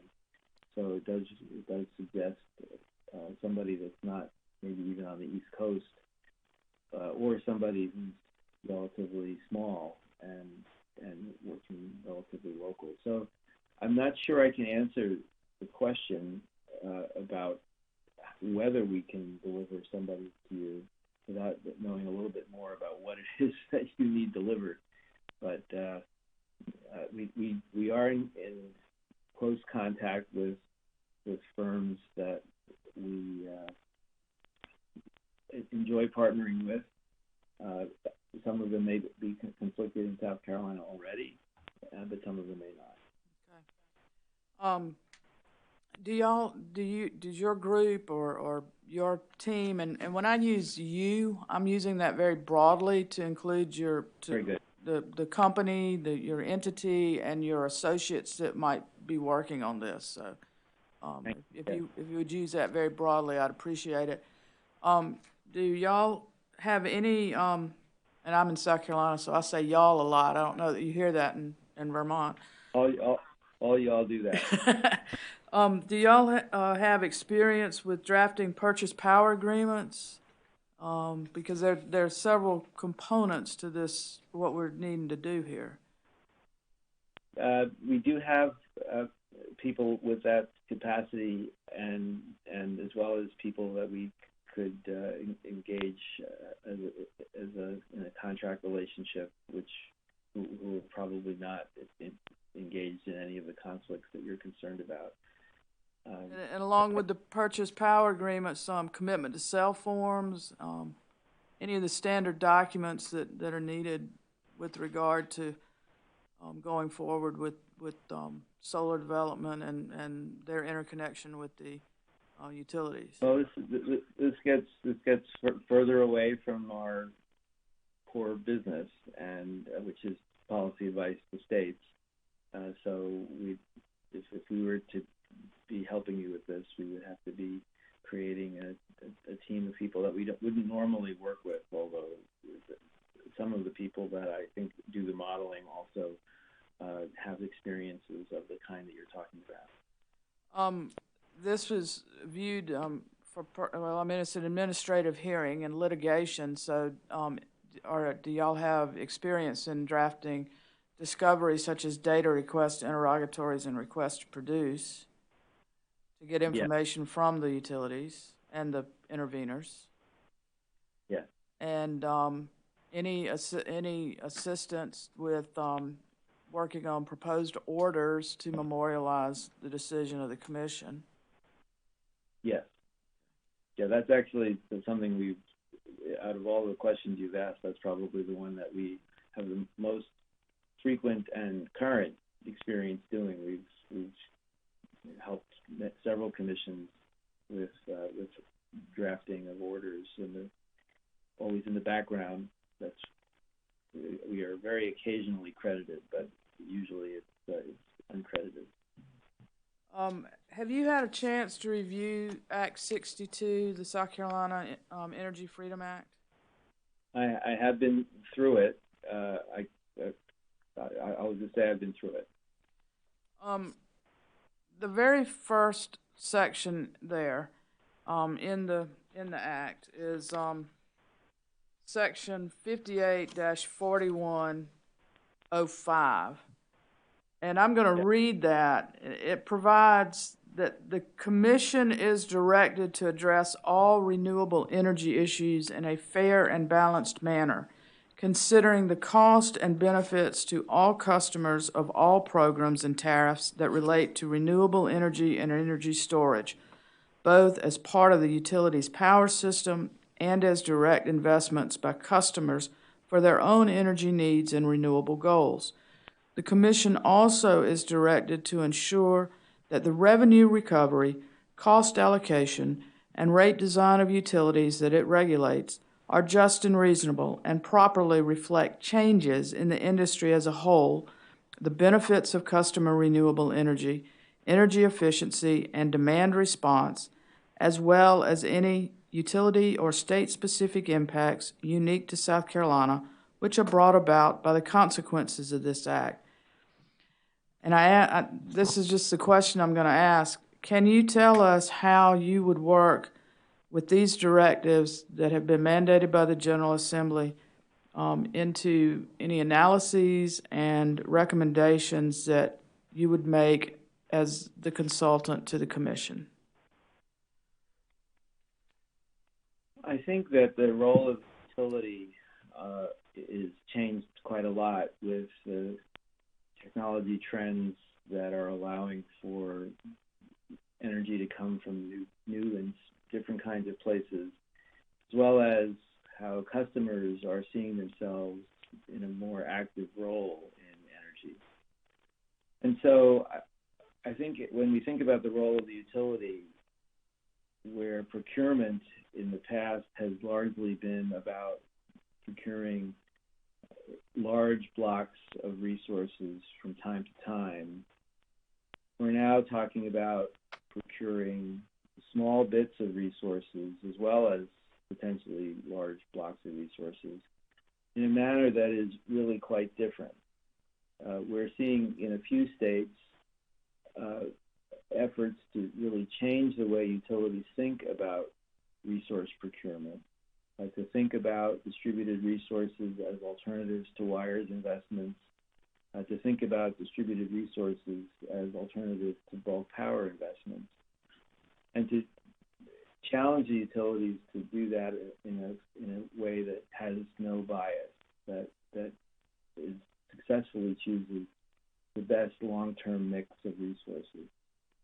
And with the declining cost curve of renewables and traditional resources not going down in cost and in some cases going up in cost, states, I think, are challenged to look at their practices that they've had over many years and have served states well, and to ask the question whether these practices need to be updated. And I think what this section that you've read says is that the statutes are asking the implementation agency, which is the Commission, to consider how these procurement practices should be updated in order to assure that the right mix of resources from all the sources that we have, small and large, local and far away, can be accomplished in a way that ultimately benefits the state in the long run. So that's what I see here, and one word that is very frequently used these days in connection with the power sector is innovation. The challenge of innovating is big. The systems that many commissions have tend to be difficult with respect to innovation. And so the leadership of commissions around the U.S., I think, are generally being challenged by the trends that we've talked about to consider how their practices should change in the face of these new trends. And so I guess I see that in these few lines, all of that. And that your response leads me into the next kind of thought regarding the development of avoided cost here in South Carolina from years ago, and implementing the requirements of PURPA as now clarified by Act 62. I think states have been provided discretion in how to implement PURPA over the years. Act 62 further gives further direction to South Carolina Commission on how to, or implementing avoided cost. If your entity was selected as the consultant, how would you envision your role as far as advising the Commission on the requirements of Act 62 and the mandate that has been charged to us under Act 62? Well, I think, first of all, we have to learn a little bit more about what the current practices are. But the typical avoided cost practices that use proxy plants perhaps need to be changed to think about a more dynamic system with maybe more complicated but maybe more accurate definition of what avoided cost is. So the use of simulations, the use of scenarios, all of these would be considering replacing existing approaches. One approach that is conducive to the use of smaller resources is the idea of creating avoided cost tranches. By that I mean, instead of saying that the avoided cost is represented by a large power plant, which has a very large amount of power, one might create an avoided cost for 20 or 25 megawatt tranches. These might suggest that the earliest amounts might be worth more, and then successive amounts might be worth less and less as you accumulate more. I think what we're talking about here is bringing more of a market discipline and really adjusting the balance between regulation and market that the Commission was really ultimately charged with. Some of these choices are new choices, but they fall into an old category, which is this adjusting the balance between regulation and markets. So I think what we're talking about is updating in a pretty significant way the procurement practices that your utilities do under your direction. And I think we would probably spend quite a lot of time on that. Well, and I think that response segues pretty nicely into my next thought is that would you envision, and I think any starting point may require looking back over prior Commission orders on how avoided costs may have been established or what's been going on in that area in South Carolina. Would you feel constrained to follow those orders, or would you feel comfortable as an expert in policy in this area recommending different approaches or follow, and certainly with the implementation of the new act, looking at different methods and methodologies to move forward with avoided costs? One of the things you get used to working in the United States is that every state is different, and every state applies its priorities and preferences in particular ways, and there are a lot of right ways to do these things.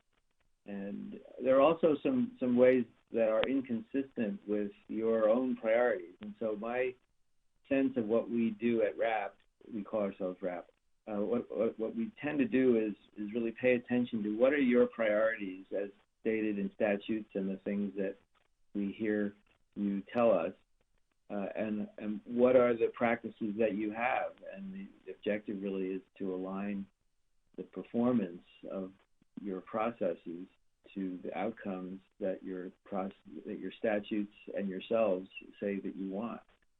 And that's really the objective here. So a term we sometimes use is that we take people where they are and then work with that.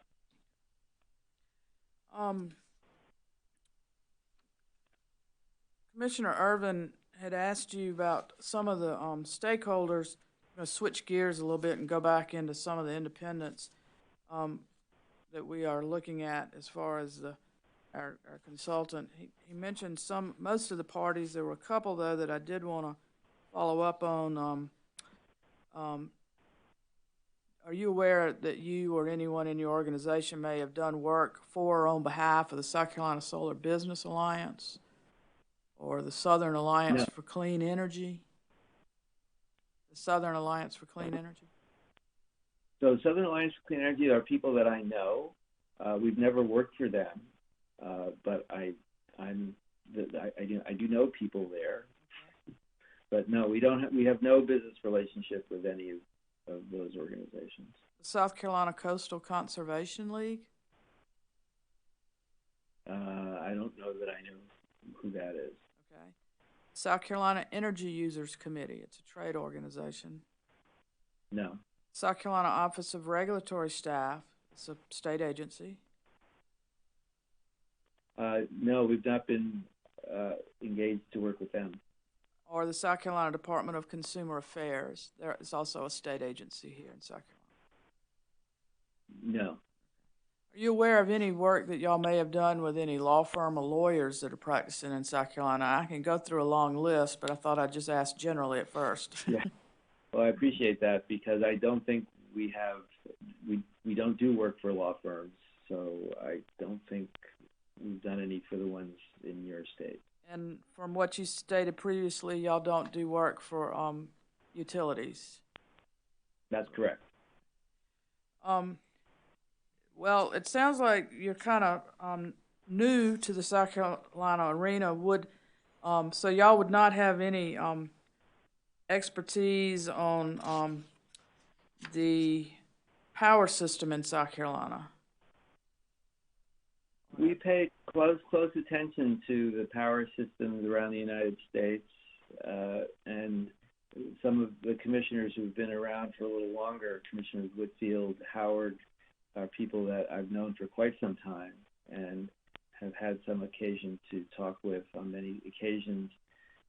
They may remember a time when the National Council on Electricity Policy organized a meeting on regional planning in which I think nearly the entire commission at that time came, and I was a featured speaker in that program. So I've had quite a lot of engagement with some in your group, and have paid quite, and I think all of us at RAP, part of our mission is to understand how the power system is working throughout the United States, including in the southeastern United States. So I'm not looking to take a test at the moment, but I think we have an understanding of generally what's been going on, and certainly we've been following the BC summer situation over many years. I should say that I was the state liaison officer for the U.S. NRC when I was working for Vermont, and tend to follow nuclear issues. As my first job was working in nuclear power plants in the Philadelphia Electric Company between 1979 and 1984. So I have an interest in nuclear power, and I pay attention to the industry. Would any of that, having worked with NRC and paid attention to what was going on here in South Carolina, and people that you may have known from working in the nuclear side of things, would that or any other reason that you know of prevent you and RAP from serving as a fair, impartial, or independent consultant to this commission on these issues in this docket? Nope. The facts lead where they lead. And so I have I would not attribute to anyone in our organization really a pro or anti-nuclear view. It's all about what it costs and how it works and the fit in the system. If y'all were selected as a consultant for the commission, we have some fairly strict and specified ex parte communication prohibitions and statutes, and are y'all willing to abide by, as a consultant for the commission, you'd be required to abide by those? Would that present any kind of problem? No. So we've done that before in other relationships with commissions. Are you aware of any reason, however slight or small you might think, that would give this commission concern over your independence or to be hired in this capacity? I have nothing to offer on that. Okay. We're pretty independent.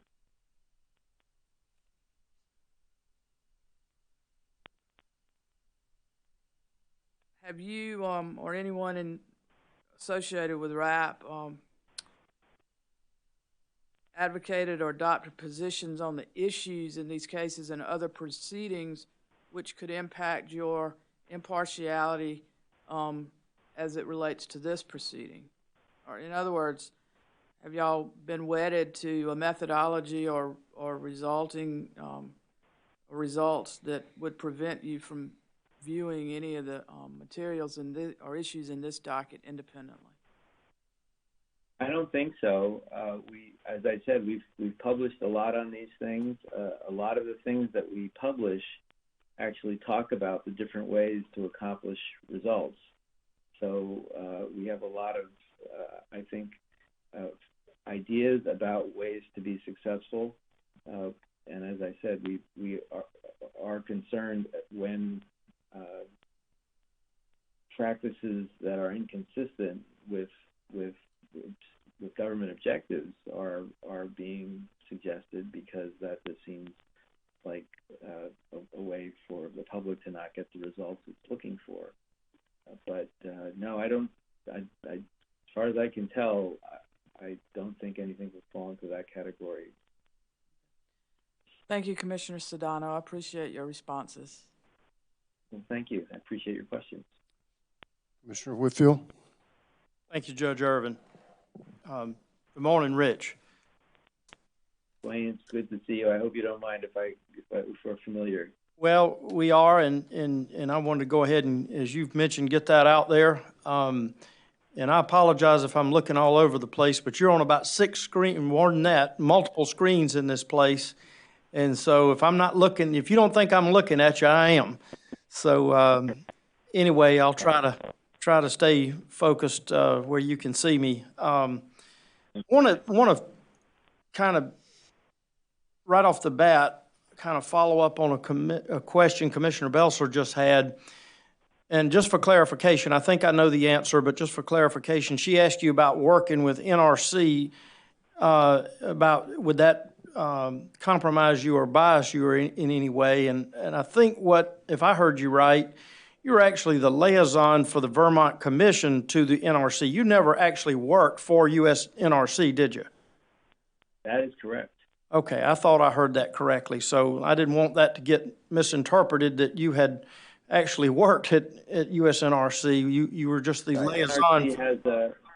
NRC has a structure that invites each state to designate someone to be its liaison and to communicate issues of importance from the states to the NRC so that they can hear those things. And so on behalf of Vermont, I was that person for many years.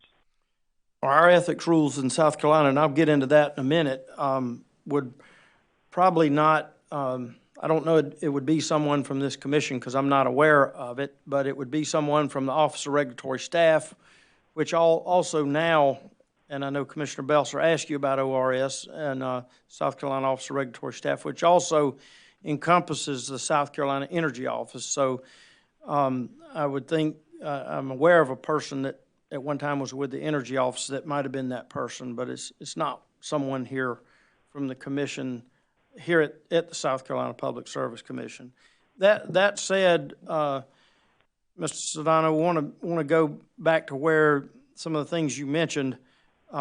We've known each other for a while.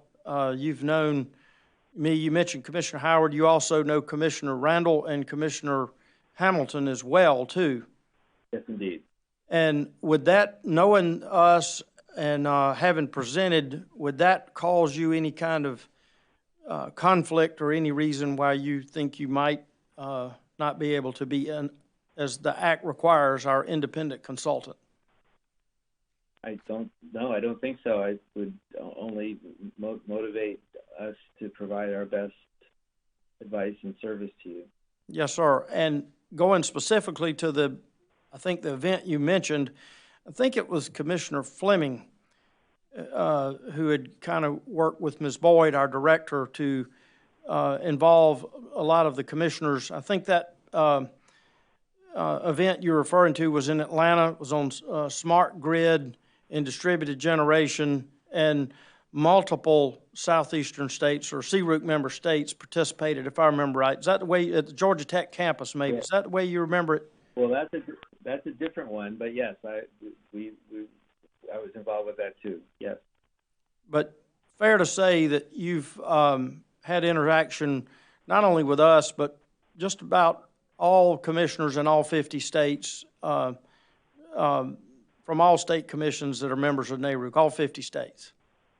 Yeah, I think that's right. Okay. That said, what I want to mention to you, back to ethics rules here in South Carolina, we operate a little bit differently. And I was looking at your RAP, your Regulatory Assistance Project information, some of the information you included for today, and you talk about Rhode Island's model and talk about it being an ambitious reform or model for others. And it looks like that was great for Rhode Island, but one thing I do want to point out to you that you may be aware of, maybe not, but let's just make sure, you involved in a collaborative way the Rhode Island Commission, the Rhode Island State Energy Office, and the Rhode Island Consumer Advocate. And you said that you engaged in strategic energy planning for the state, something few other states do effectively, is what you list in here. And just want to make you aware here in this role, and you may already be, but just so there's no ambiguity here, we can't collaborate with our Office of Regulatory Staff, which also in the past has represented consumers. Consumer Affairs, under the new act going forward, will have a new Consumer Affairs person at the table. But also the Energy Office is under ORS, as I've mentioned, and we can't go collaborate with them. In fact, we can't even do planning here at the South Carolina Commission. We are not to be involved with that. The State Energy Office here in South Carolina does that, and I just want to make sure we're clear on that. Well, let me react to that. I was involved in this really, I think, creative collaborative effort that involved those three agencies. And then the utility that served Rhode Island, National Grid, filed a rate case. And at that point, we made a choice that we consulted with the other agencies about, to continue working with the Commission behind the veil of the ex parte rules and to be their advisor during that rate case.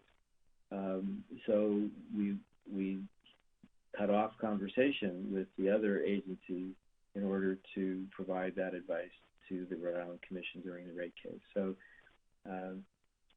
I think what we encourage is innovation and creative thinking, but when it's time to do the regulatory work, the regulator has its rules, and if we can be helpful inside the Commission at that point, that's where we would actually most rather be. And that said, that's what we're looking for here. Is Act 62 requires that we have an independent consultant advising us and basically kind of having a fiduciary relationship to us in this role to the Commission, just as one of our own staff technical advisors would have with us, or one of our attorneys here. So that's exactly what we would need here. And I think you told Commissioner Belzer very clearly that you've had, and Judge Irvin, that you've had no relationships or contacts or anything with our regulated utilities here, or any of the parties in this proceeding Commissioner Belzer asked you about, that would cause you to have a conflict of interest. That's correct, right? Yes.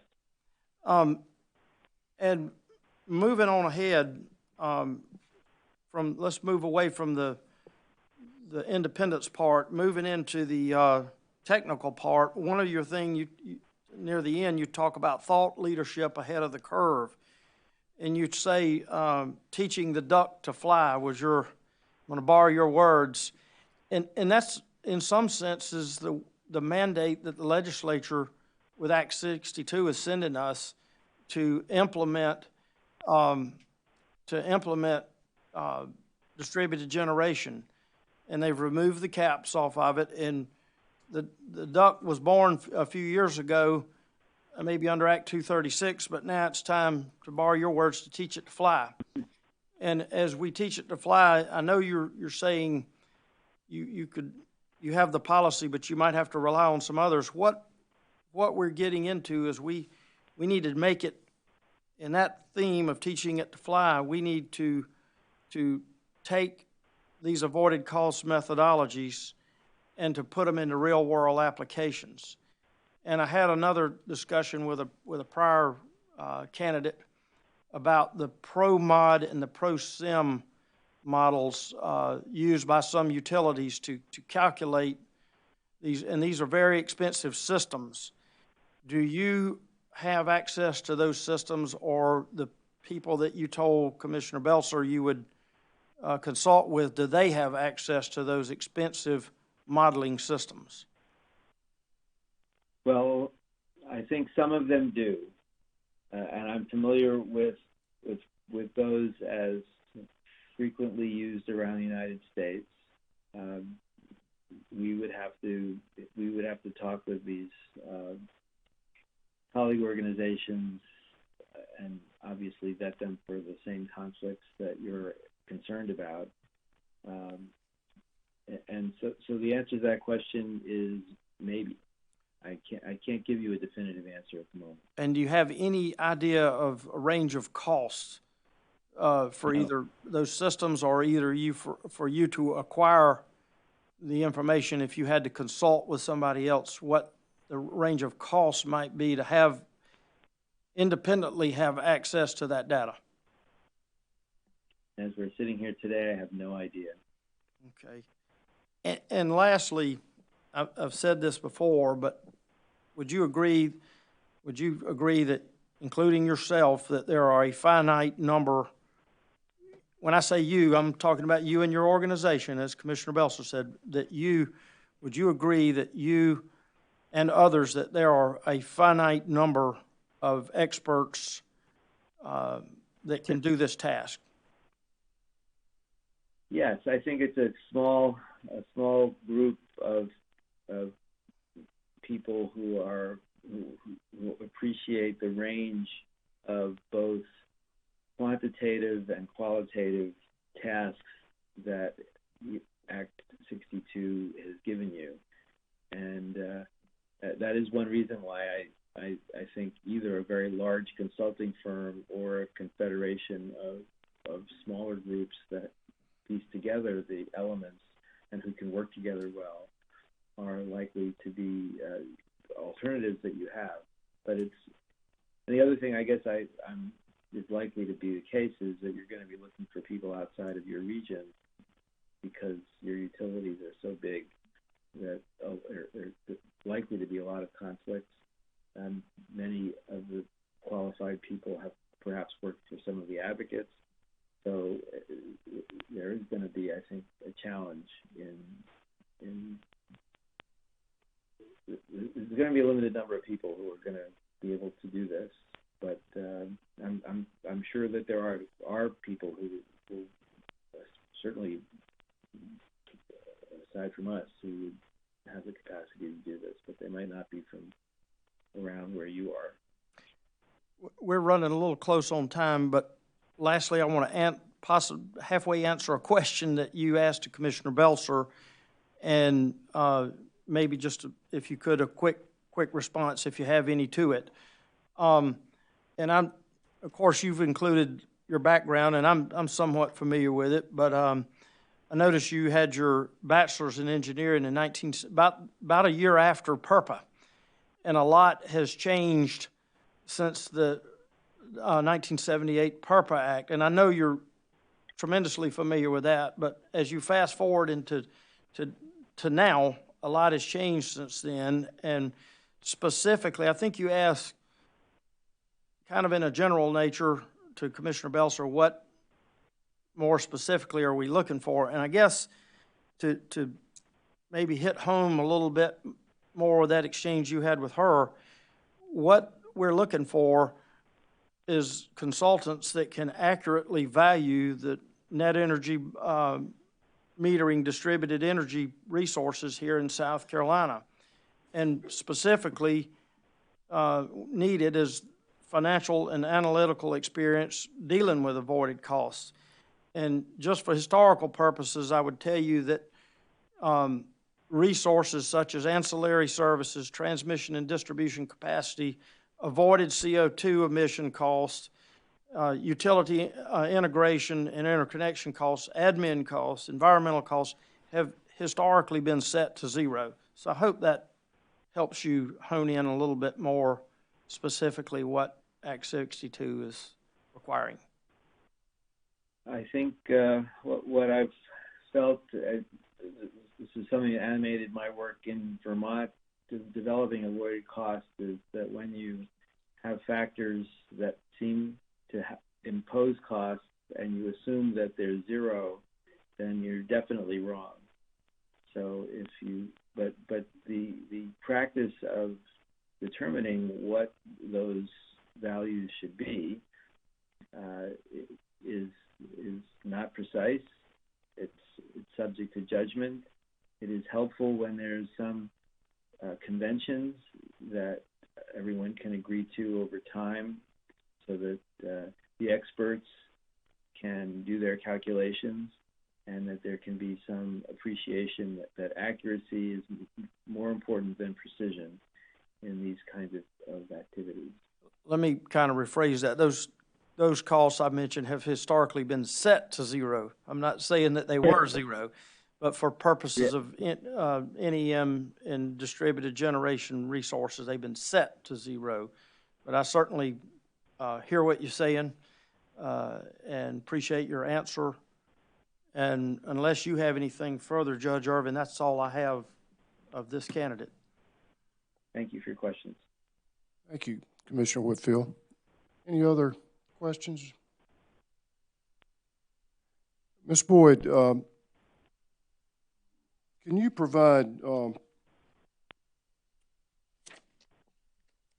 list of the parties to these three dockets, along with their attorneys of record, to the witness, so that he can do a further conflicts check? We'd just like to get a letter from you for the record that you've run a conflicts check with all of your staff members, and verify in writing to Ms. Boyd, our clerk, that the conflicts check came back clean, with no exceptions. We do routinely, annually ask everyone who works at the Regulatory Assistance Project for conflicts, and so we do have that. Right. We may not have anticipated this, and so we'll take that and answer it as quickly as we can. Great. Thank you so much. We appreciate your testimony today and your participation in this process. And Ms. Boyd, if there's nothing further, Yes, sir. I don't have anything else. we're going to take a break until our next interview At 1 o'clock. 1 o'clock. Yes, sir. Thank you. Okay. Thank you, Commissioner. Thank you. Have a good day.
Welcome to the conference center.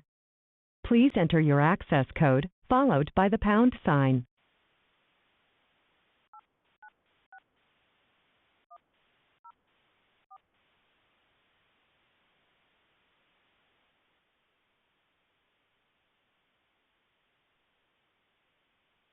That entry is not valid. Please enter your access code, followed by the pound sign.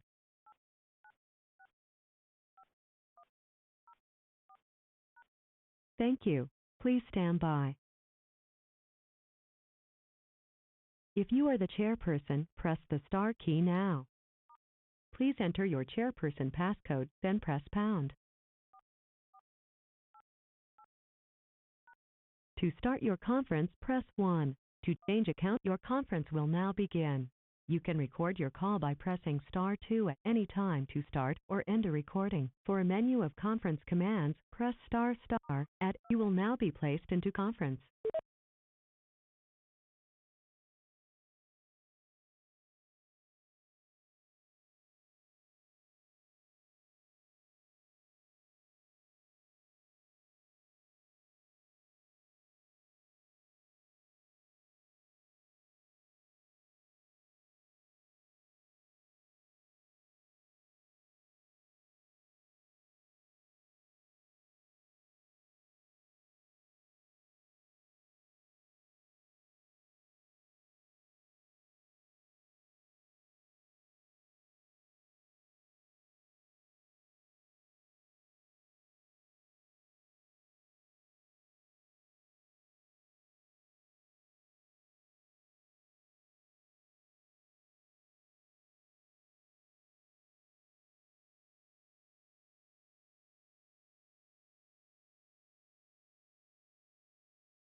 Okay, am I on? Take a second.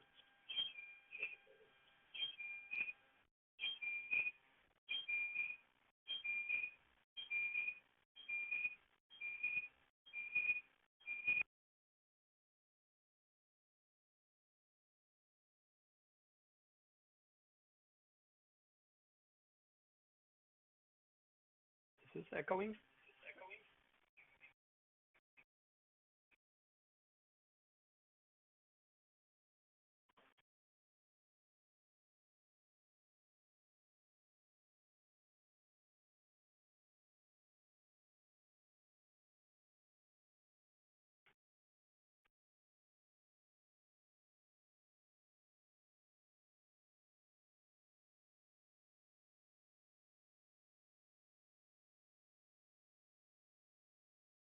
I hope the echo is because there are two things active at your end.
That's very strange.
Welcome back.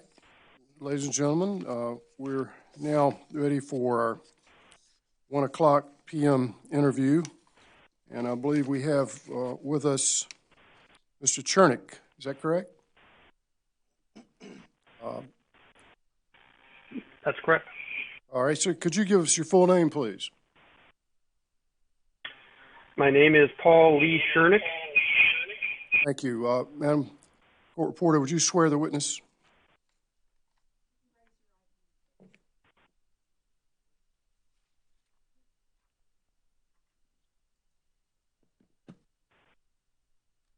If you would raise your right hand, please. Do you solemnly affirm the testimony you're about to give will be the truth, the whole truth, and nothing but the truth? Thank you. I do. Mr. Chernick, thank you for appearing this afternoon on behalf of Resource Insight Incorporated. I believe you're the president of that entity, is that correct? That's correct. And would you please give us your relevant work background, experience, and overview of your qualifications to serve as our independent expert if you're chosen? In terms of my work background,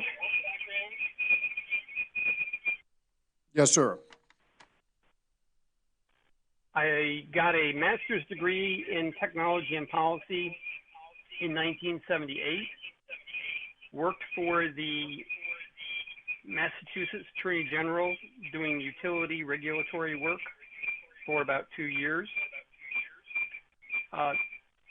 Then joined a small consulting firm for about 5 years and set up my own firm in 1986, which continues to operate today.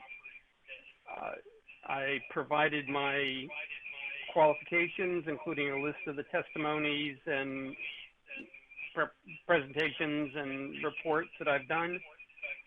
There are some 350 pieces of testimony, many of them on, a majority of them, I'd say, on electric utility issues,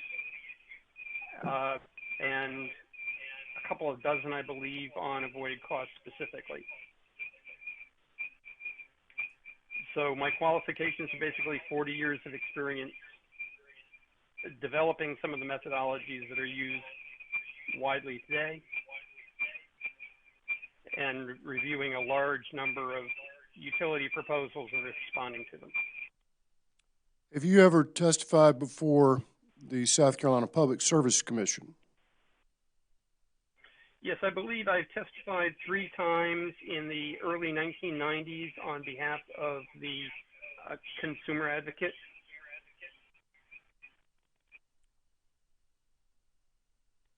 Have you testified more recently or submitted pre-file testimony before the commission?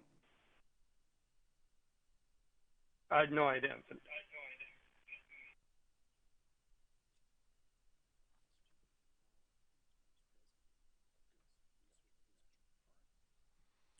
Could you give us some insight about how many employees you have at Resource Insight Incorporated?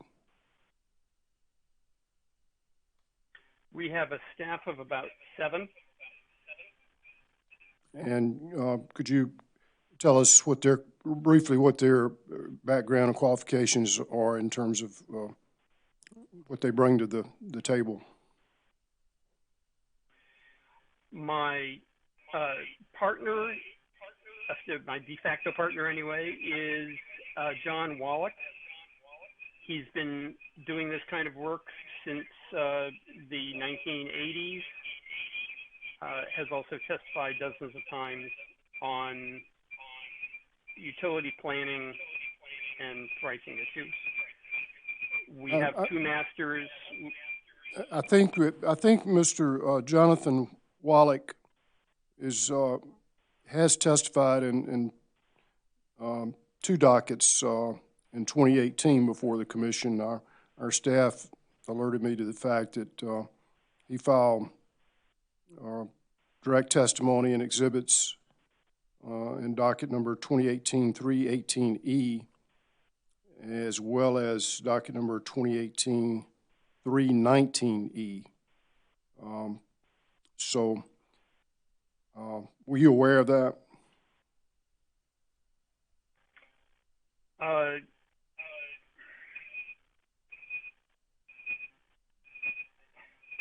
I'm not sure exactly how aware of it I was. I knew that he was working on, I think, Duke cases, and I lost track of whether those were North Carolina or South Carolina. But that certainly sounds familiar that he did Yes, some rate design work or cost allocation work. My recollection is that those were base facility charges dockets, and I think that we can verify that. But I interrupted you, and I apologize. Go ahead and tell us about the other staff members. And just to be clear, I didn't think that the question about whether I had testified in South Carolina included whether anybody else in the firm had.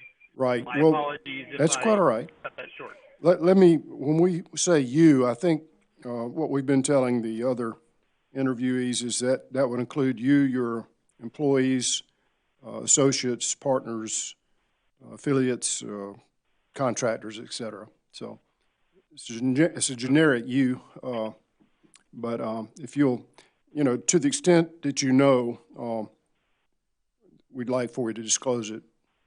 Because one of the requirements of the Act is that we have an independent expert. Have you seen the Act? Did you receive a copy of the new Act? I have, and I've reviewed it a couple of times. All right. So I'm sure you noticed that independence is an important qualifier. And Yeah.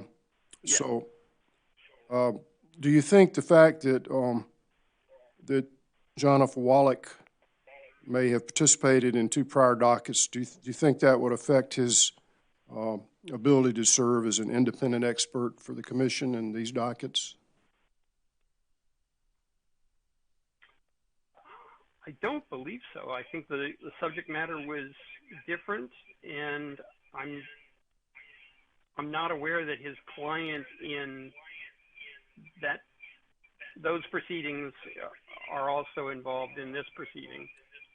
But I stand to be corrected if I'm wrong.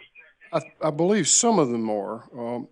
My notes from staff say that the intervenors that he testified for were the South Carolina Coastal Conservation League, NAACP, and Upstate Forever. I think at least one of those is a party. I believe Coastal Conservation League may be a party in these dockets. So that's a potential conflict. I just wanted to see what your thought process was about whether or not that would affect his work in this case. Do you know whether, are any members of your staff currently working on or bidding on other projects with any of the parties in these dockets? Not that I'm aware of. I would have to run that by John again just to be sure, and I can do that after our call. Great. I'm going to ask Ms. Boyd, like we have in the other interviews, to send you a complete list of the names of all the parties in these 3 dockets and the names of their attorneys of record so that you can do a complete background check and report back in writing to Ms. Boyd your findings, just for the record, so we have that. I apologize. I interrupted you, and you were still going through a list of staff members, so if you continue with that. Yes, we have 2 associates who have master's degrees and various lengths of experience who would be probably processing some of the information for John and me. And those are the senior staff, and then we have people who do more data gathering and manipulation work. And in addition, assuming that it works okay with the commission, if you decide to have me do the work, I might bring in some help from Synapse Energy Economics, just because there are a number of things you want to get done in a fairly short period of time.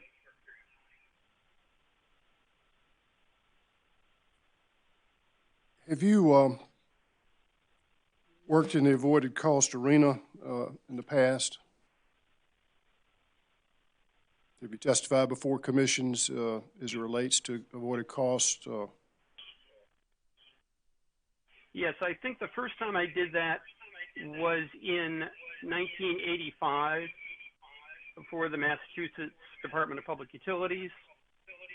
And I believe there are about 24 pieces of testimony in my qualifications that refer to avoided costs, either for non-utility generation or for energy efficiency and demand response. And that's in addition to the work that I've done on avoided costs that did not result in testimony, such as the regional New England avoided cost studies, of which I've done 5, I think, now. All right. You're, of course, familiar with the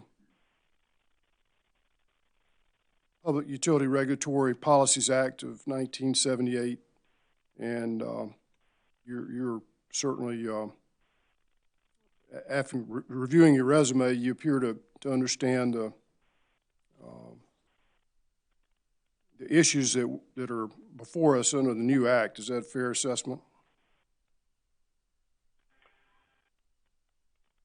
Well, I certainly understand them at one level. Now, there's a deeper utility-specific and jurisdiction-specific level that I would have to become familiar with. You obviously have precedents, and the utilities have particular planning approaches that I would need to understand in order to advise you. And that leads me to my next question. Tell us what your process and procedure that you would follow to independently derive recommendations and conclusions to this commission regarding the calculation of each utility's avoided cost, if you would. Well, I think one place I would like to start, rather than pulling out a piece of paper as a blank sheet and trying to do all this from scratch, would be to look at what the utilities positions are and ask them for the background and the supporting documentation for those positions, and also ask other parties or refer to their previous filings to see what other information they brought forward, and then independently assess those positions both from the utilities and other parties and other critiques or supporting information that I may find on my own. Fair enough. Is it fair to say that you're familiar with the solar integration cost studies across the country and the quantification of integration services generally? Yes, in a general way. I wouldn't want to have a pop quiz on every integration study. You're familiar with the general principles? Yes. And you're also familiar with understanding of ancillary services requirements and planning for and maintaining the reliability of a complex transmission and distribution system generally? Yes.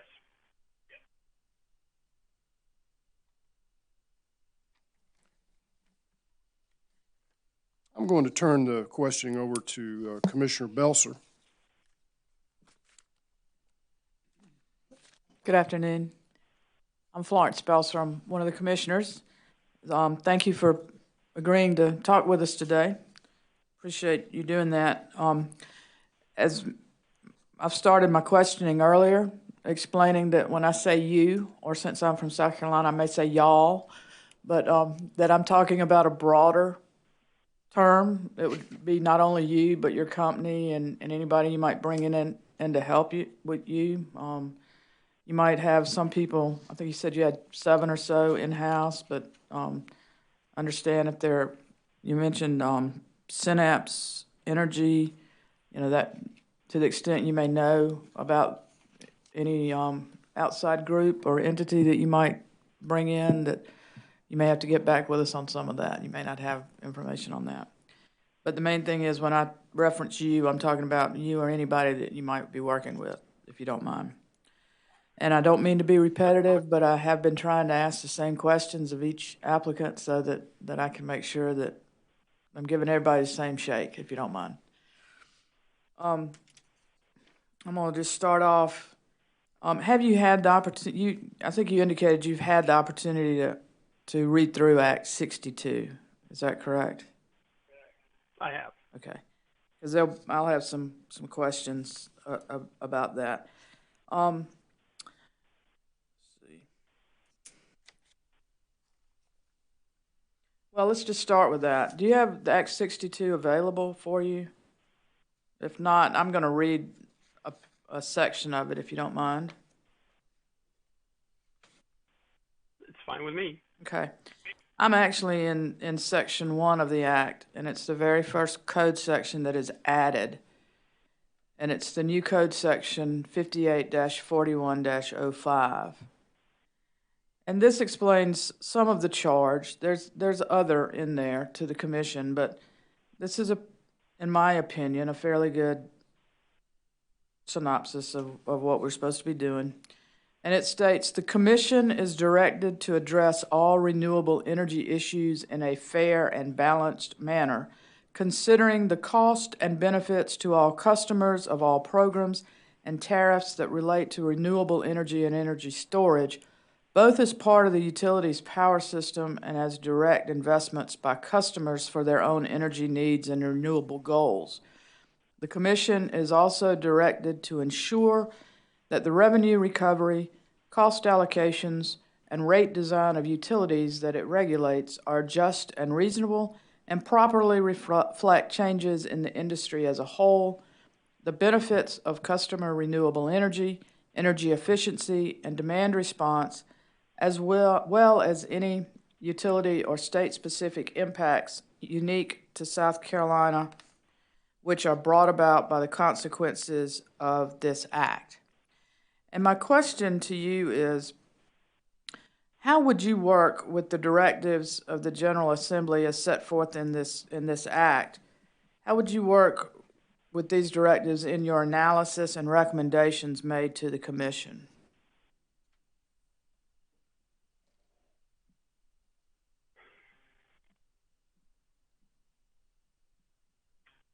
Well, to some extent, when I read this paragraph, it seems to me that the legislature is saying, do the right thing. So it's not necessarily the case that specific approaches pop into my head, but the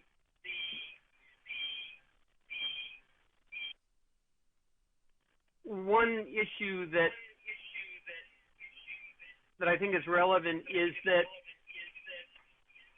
the decision about pricing of services provided to and received from customers should be separate from those of revenue recovery, cost allocation, and rate design, other than the rate design specifically related to providing incentives for providing the services.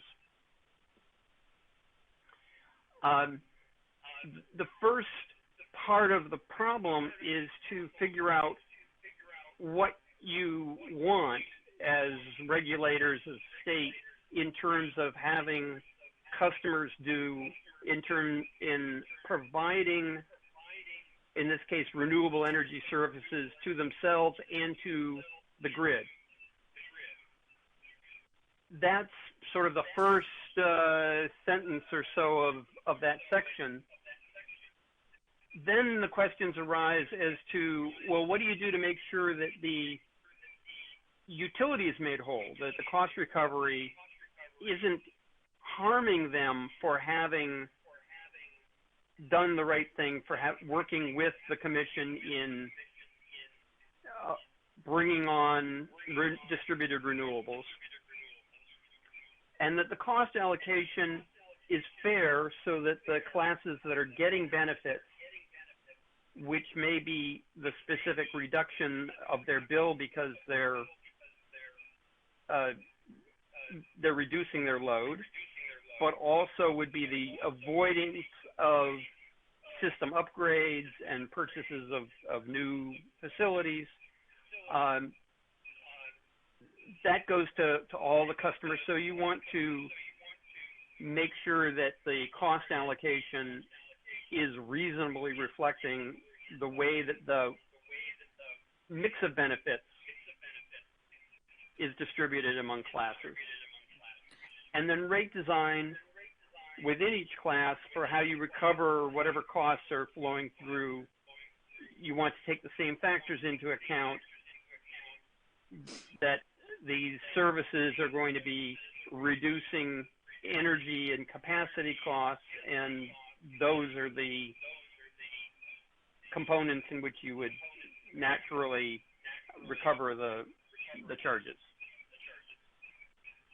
Under PURPA, states were given some discretion in implementing those requirements mandated by the federal law.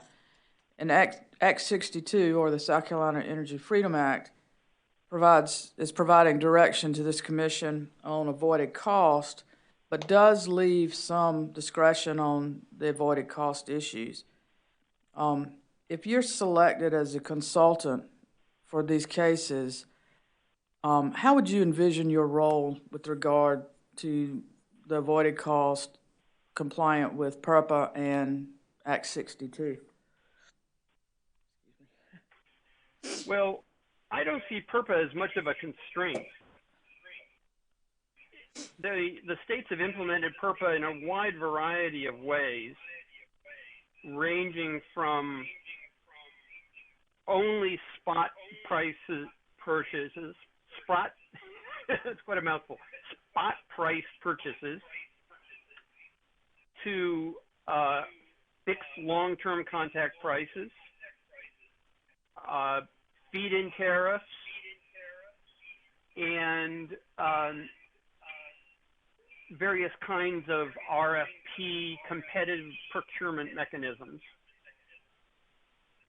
So I don't know that there's anything that you would do with respect to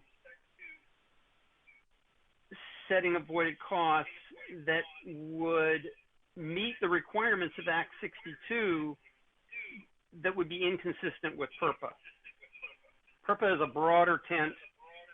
Act 62 is a little narrower, but still, I think, leaves a lot of discretion to the commission about how you ultimately think about what is avoidable, where the utilities costs come from, and what good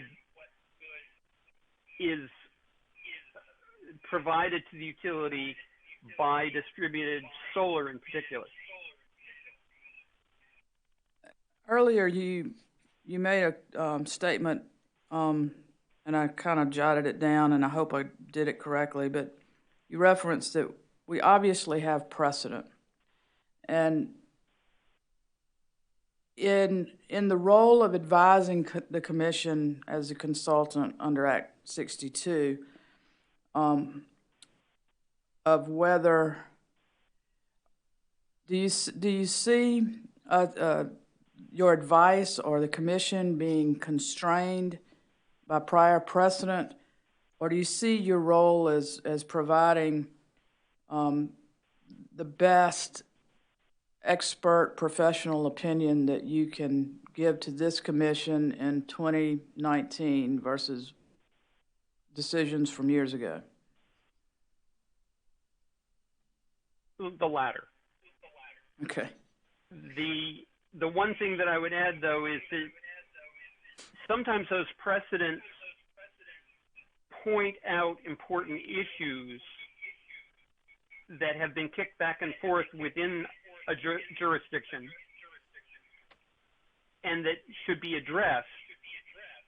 And in some cases, the commission might want to come down on the side of, well, we've used 20 years for quite a while, and that's a representative period, and while there are arguments for using longer or shorter periods, we'll stick with it because that's what we've been doing and everybody's familiar with it, and it's a good number.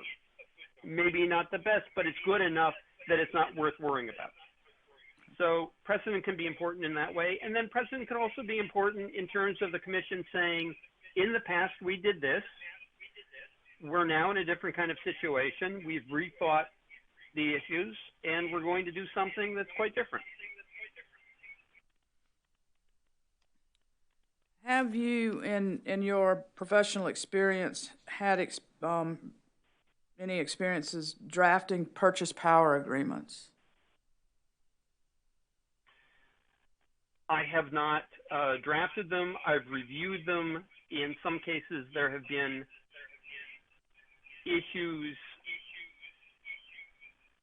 that created some kind of burden for one party or another that I addressed as a technical matter. In general, the drafting of contracts is a matter for the lawyers.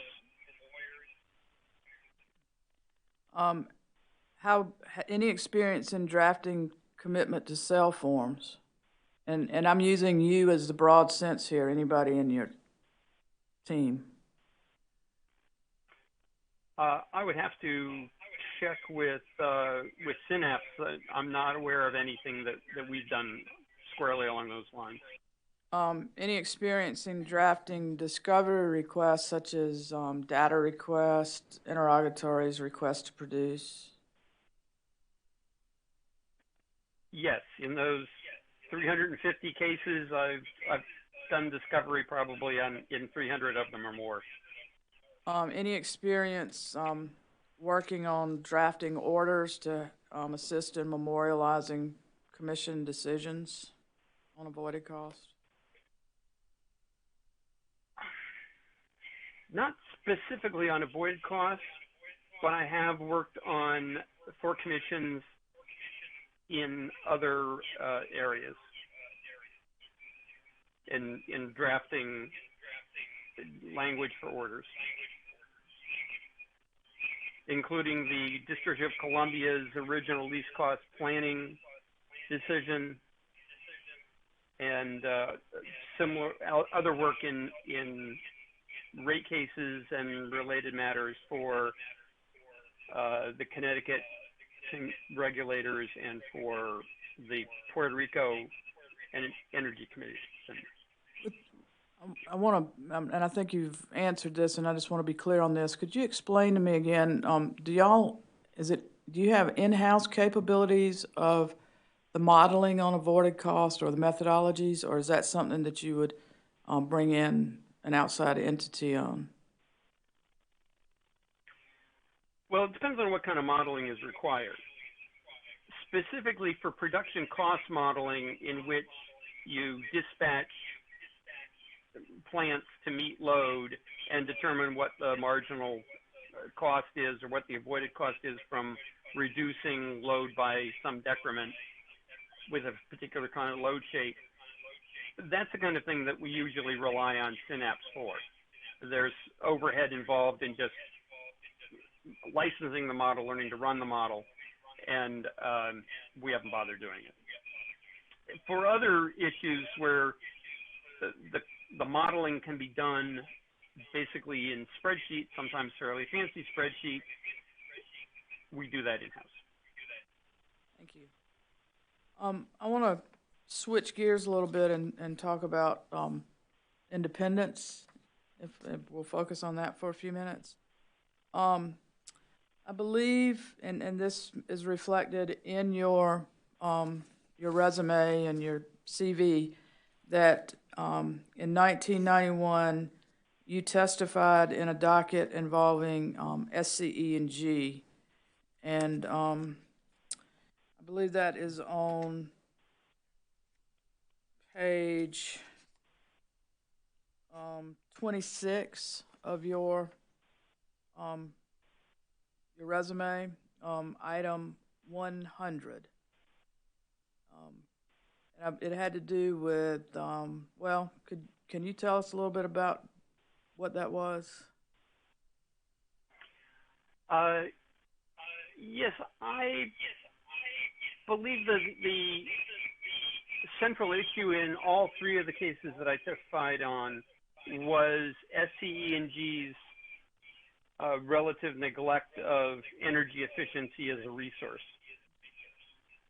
And I believe only one was SCE&G. I think the other two were Duke cases, were they not? One of them's on page. Oh, yes, you're correct. One of them's on page 26, item 102, and it was Duke Power. And then the other one You're is right. on There were page. two for Duke and one for SCE&G. Right, I think there are two. My apologies. And in the one on page 25, item 23, you were a witness and consultant for the Department of Consumer Affairs in South Carolina? All three of them, is that correct? Yes.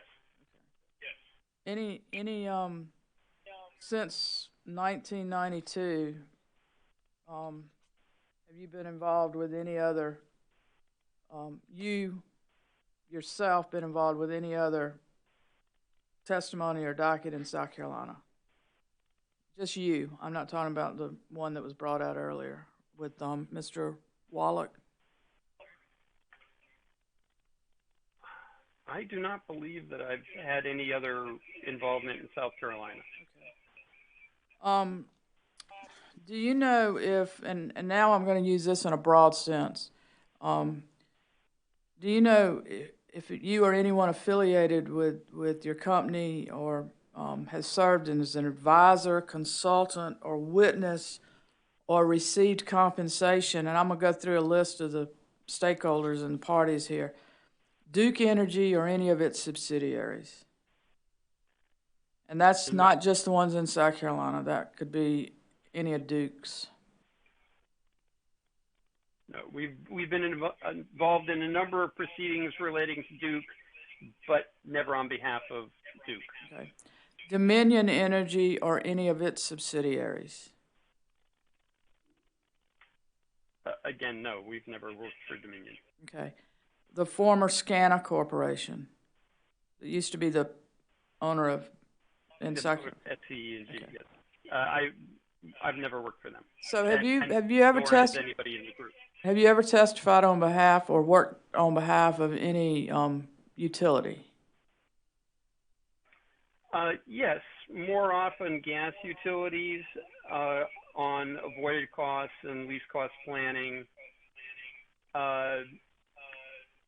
And in a few cases for electric utilities, either municipal utilities or in some cases utilities that were in the process of some settlement or negotiation with other parties, with consumer advocates and so on,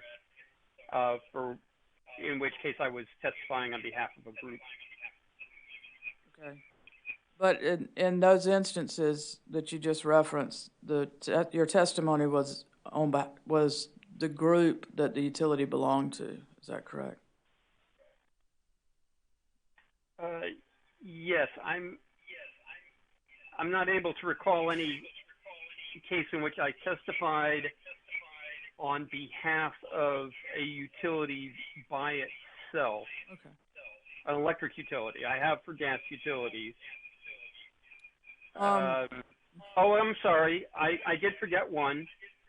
There was a situation in which we had helped develop an energy efficiency program in Maryland for the Potomac Electric Power Company. The same program was challenged in the District of Columbia, and I testified on behalf of PEPCO in the DC proceeding. The original work was done on behalf of the Maryland People's Council, but I actually wound up testifying in the other jurisdiction to defend our program, and I was working for the utility there. And I'm going back to listing the entities involved in these dockets to see if you've ever served as an advisor, consultant, or witness, or received compensation from these groups or parties. The South Carolina Solar Business Alliance. No. Johnson Development Associates. No, never heard of them. Walmart Incorporated. You've probably heard of them. Yes, I have heard of them. And in fact, I was brought in as a subsidiary consultant on a project that Walmart was doing related to energy efficiency and perhaps solar. I forget whether solar was actually involved. Where they were looking for some advice on how to approach rate design issues, I believe, in a number of states generically, and we did a couple of memos for them, and then they had whatever they thought they were going to get from us, and the project ended. That was probably 15 years ago, maybe 20. Do you have any recollection if any of that related to South Carolina? I don't believe so. I think it was more mid-south kind of area. They may have been dealing with Entergy and perhaps Southern Company. Another party, Nucor Corporation. And in South Carolina, it's Nucor Steel, South Carolina. But no, I've never worked for them. They've been a party in a couple of cases in which I was representing some other party, but I've never worked for them. South Carolina Coastal Conservation League, and that was what you were asked about earlier. Yes, I have not worked for them, and apparently my partner worked for a coalition of environmental and consumer groups that included the league, but that was, as far as I know, our only connection. All right. Southern Alliance for Clean Energy. I know that I've talked to them a couple of times about possibly assisting them with some matter. I don't think that they've actually ever hired us to do anything. I think I gave them my good ideas, and they went off and did it on their own. And then the South Carolina Energy Users Committee. It's a trade association of some large industrials here in South Carolina. No, I've never worked for them. Have you or any of your partners, employees, affiliates, ever served as an employee, officer, or director on any of those parties that I just listed? The parties to this case? No.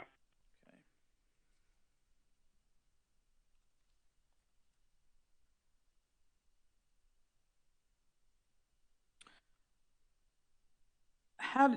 Do you have processes in place, or how could you ensure the independence of your company in working for the commission on these matters?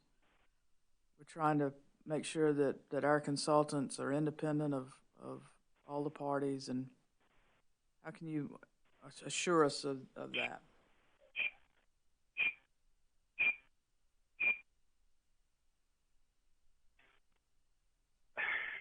Well, if by independent you mean not being paid or in some other way incentivized to do something other than what's right and appropriate and in the interest of our client,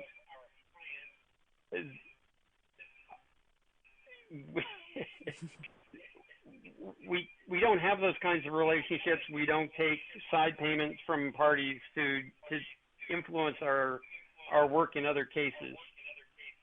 I don't think anybody's ever suggested anything along those lines. Well, in Act 62, in the section on talking about the consultant, which is 58, 41, 20. I get lost in these paragraphs. It says the qualified independent third party's duty will be to the commission. That's what I'm looking for assurance of, is that we have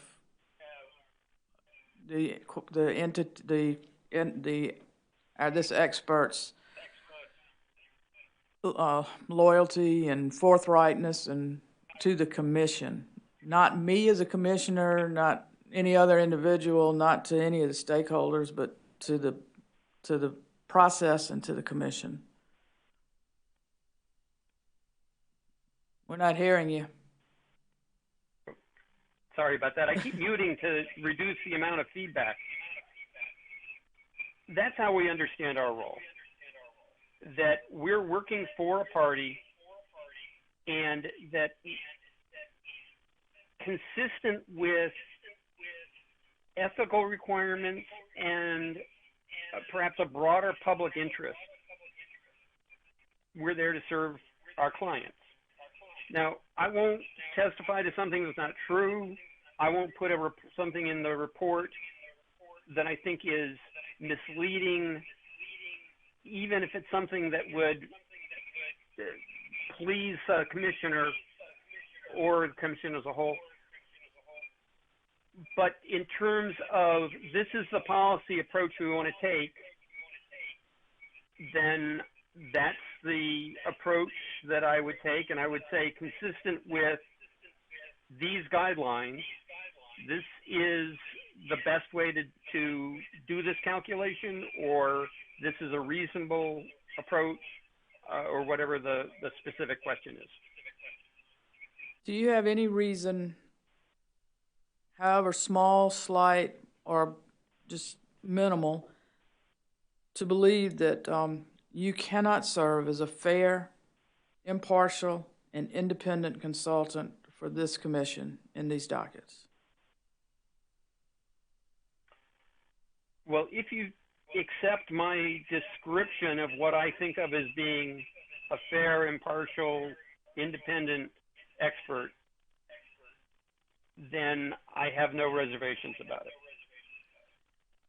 If by independent you meant, and I don't think you mean this, but if you meant somebody who comes in with a mind that is completely blank, that erases all prior understandings and concepts of how to approach an issue, that's not me. I do come in with 40 years of experience here. Let me ask you this. But in terms of respecting the relationship to the client, I think we can do that without any reservation. Based on your 40 years of experience, as you just said, and I think that to gain the status of expert, you have to rely on your life experiences and your work experiences. But would any position that you took in another proceeding on a methodology or a result, could a position that you had formulated in an earlier proceeding close your mind or prevent you from providing an independent analysis in these proceedings based on the record that is being developed in these cases? That's a very deep question, you know.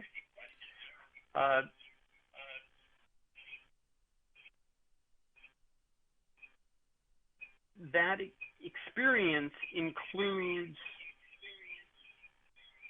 having learned that certain approaches tend to work well, tend to be fair and productive, and therefore, obviously, I come in with some preconceptions may be too strong, but some leanings towards liking some approaches and being dubious about other approaches. But if a situation arises where some combination of state law and the specific facts indicate that a practice that I have testified against elsewhere is appropriate now and here, I have no problem supporting it. Or conversely, if something that you testified for in another proceeding might not be the best choice in this proceeding, would you be hesitant or to say differently than, or? And that's even less of a problem because I have supported different approaches in different places depending upon the resources that are available, the timing issues, the cost structure, and so on. So it's very easy to say, I liked this approach here, but now we're over here and it's 10 years later and the technologies have changed, so I like this approach better. That's very easy. The hard one is to get around the experience that a particular approach or calculation or assumption is inappropriate, and having found that a number of times, and then find in a different situation that, oh, maybe it does make sense here. That can take a little work to get your mind turned around. But I've done that in the past, and I can do it when I need to. Do you know of any impediment, however small or slight, that would prevent you and your team from providing an independent report and being able to advise this commission in an impartial report and advise this commission in an impartial manner?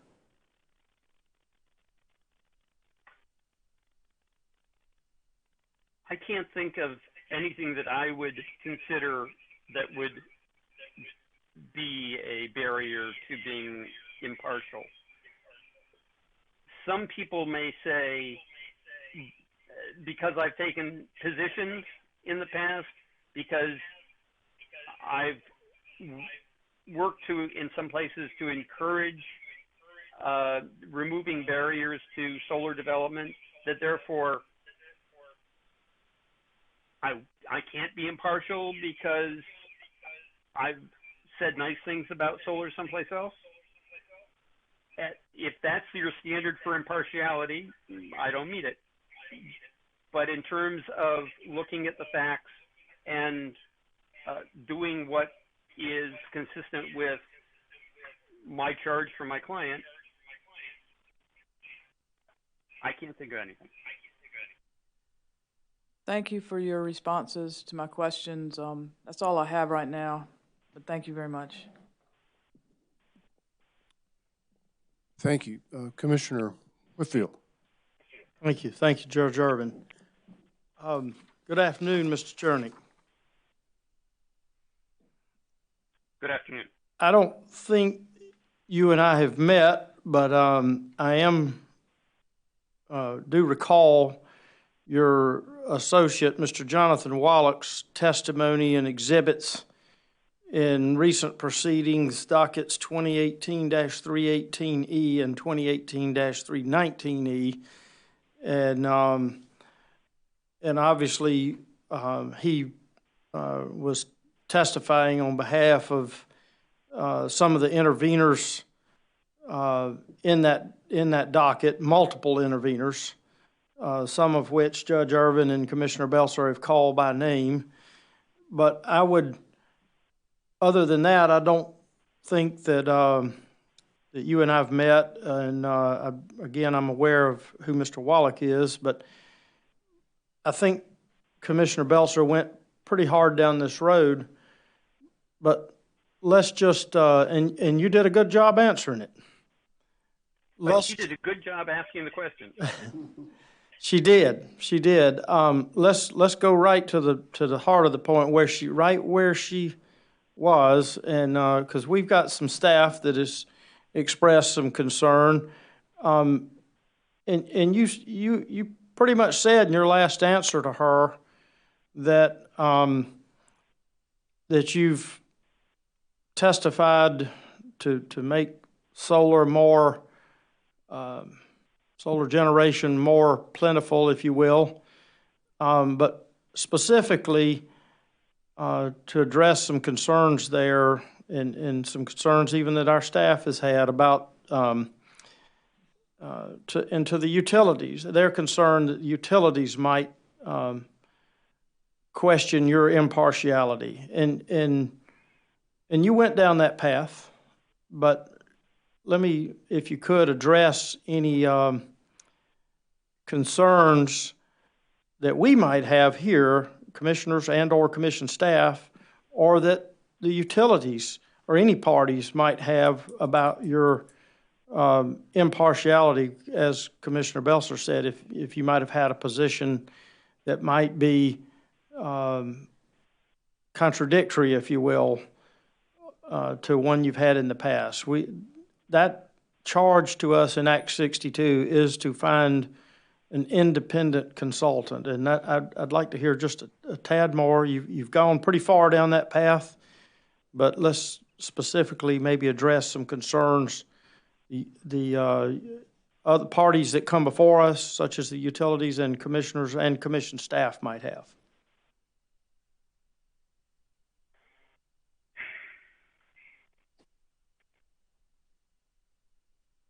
I think I like Commissioner Belser's questions better because they were more clearly defined. You sort of asked me to address a rather broad issue. Well, let's narrow it down and say other parties, not the parties that your partner, Mr. Wallach, represented, but other parties in proceedings before us, concerns that they might have. In other words, the adversary, if you will, I hate to use that word, to the parties that Mr. Wallach was representing.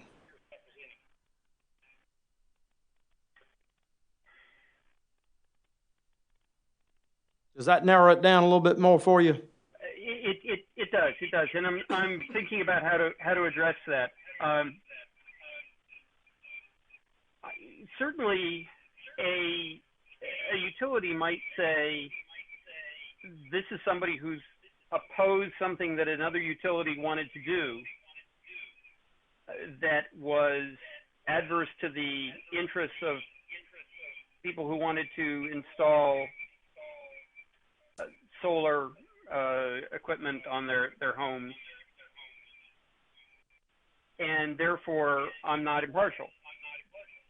And if you accept that as a precluding impartiality, then I guess you got me.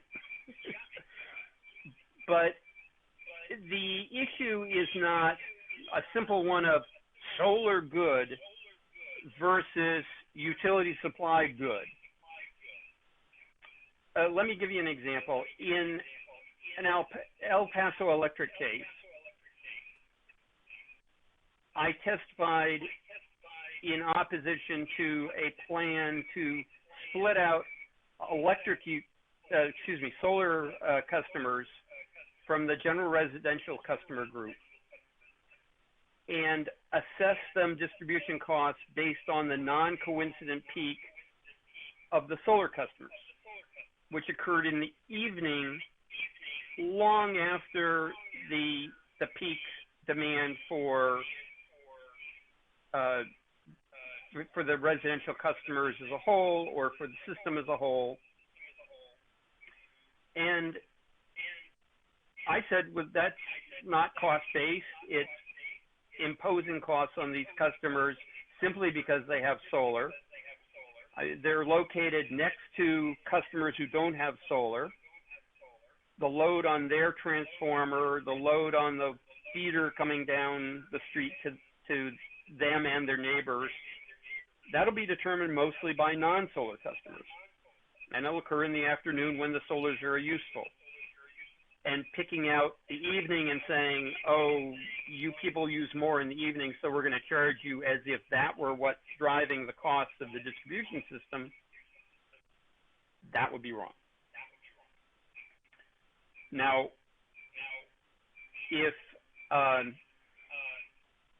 the situation in South Carolina is that the system is peaking in the winter and that the distribution system is being sized for the winter, and that it's winter evening, and so the solar is not helping at all, then the answer may be very different.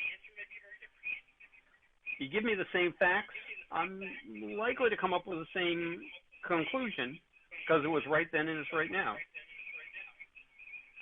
If you give me different facts, then South Carolina is different than West Texas, then I may come up with different conclusions. Well, that's certainly a specific answer, and certainly we are different with West Texas being in ERCOT and us being in Eastern Interconnect, and certainly that's a specific answer. And what you're saying is just because you've cited one way in one circumstance in another area doesn't mean you couldn't, in your mind, come here and be our independent, impartial consultant. That's what I'm saying. And along those lines, Mr. Chernick, just to kind of bore you for a second with our specific ethics rules, we have a law here called Act 175, which prohibits us from talking with has a lot of ethics rules in it, but one of the specific ones is that we can be advised by our technical and advisory staff and our legal staff, but we can't communicate with anybody else, including the South Carolina Office of Regulatory Staff. And we're unable to communicate with them. So my point to you is, if you become our consultant, you're going to have a fiduciary relationship to us and not be able to discuss with anybody, any former clients or any other, certainly any of the parties in the case. But it really needs to be, advice to us, which at some point, some of your information will be made public, but you're also going to be advising us just as if one of our technical advisors here at the commission were doing, or one of our attorneys. So I just want you to be aware of that. And do you think you would have a problem abiding by any of that? No, I'm familiar with ex parte rules, and have a lot of experience with not talking to people about things that I'm not supposed to talk to them about. In your specific situation, I think it may be useful for your consultant, whoever that is, whether that's me or somebody else, to, in whatever way is legal under your system, perhaps by written questions that are made public, to get the views of other parties, to try and flesh out the record and not just be reliant on the materials filed by the utility and whatever else the consultant can pull in the time available. Okay. But I understand that you can't just sit down and have a chat with a party to the case. Yes, sir. Thank you for that, Mr. Chernick. About two more questions, Mr. Chernick, and we'll wrap it up. You obviously have a wealth of years of experience, going way back to the days of PURPA, and you've got a very thick list of work you've done over the years. I certainly respect that, certainly can tell that you have the background and knowledge and so forth and education. But you mentioned something earlier, and you seem to have a good handle on the RTO states up in other regions of the country, and you, of course, very clearly understand that we still have vertically integrated utilities and assigned territories down here. And while Act 62 has been passed here in South Carolina, there's been some talk here among some legislators, maybe a senator and some legislators, about ultimately looking at changing the regulatory model in South Carolina. But until that time, or when or if it does, you mentioned in an exchange with Commissioner Belser about making the utility whole, if you will, for the avoided cost, and when you were having that discussion with her. And some states down in the CROOC region who are not in an RTO, but yet have something called formulaic rate making, which we don't have here in South Carolina. How would you suggest, under the current regulatory model we have now in South Carolina, making that utility whole, or incentivizing them, I guess was the answer you gave to her, incentivizing the utility to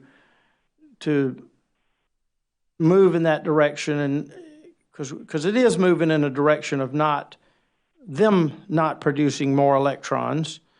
How would you, what specific, or do you have a specific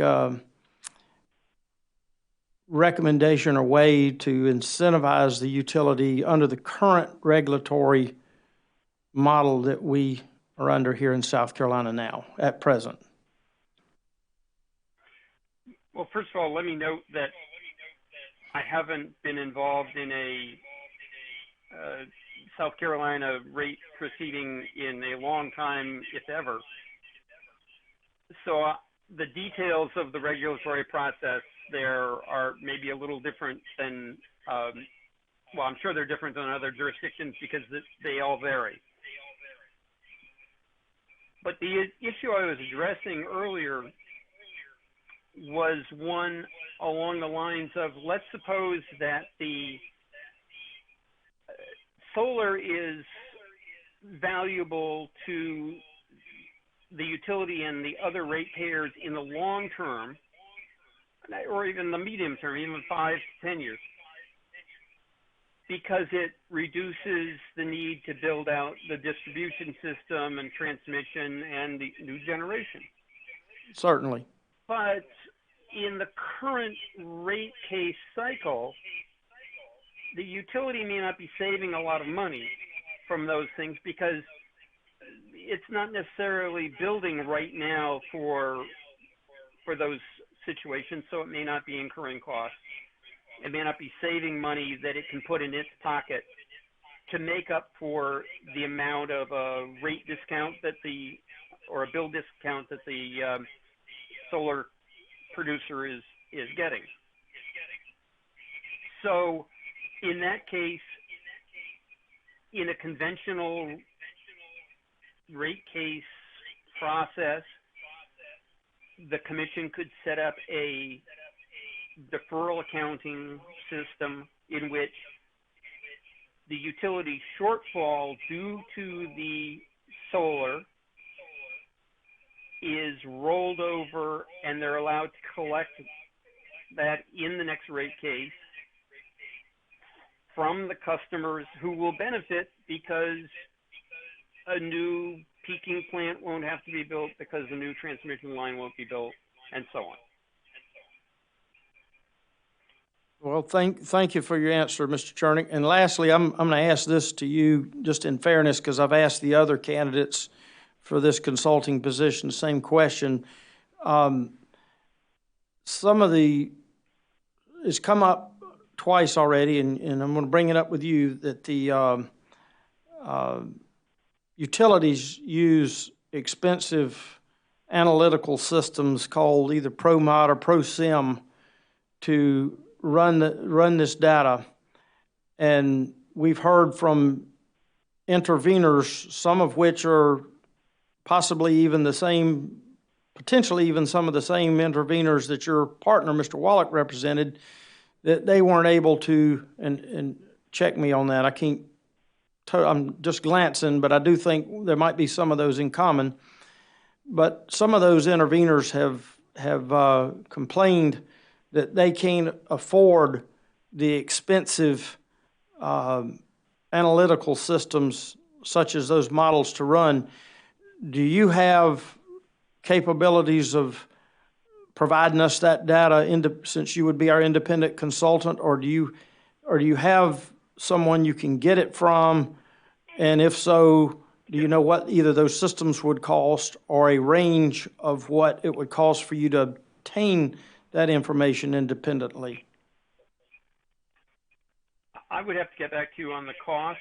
If you'd like, I can pull that information together. Certainly, Yes, we've given the other parties, I think, opportunity to get back with us to Ms. Boyd on what they think the cost would be.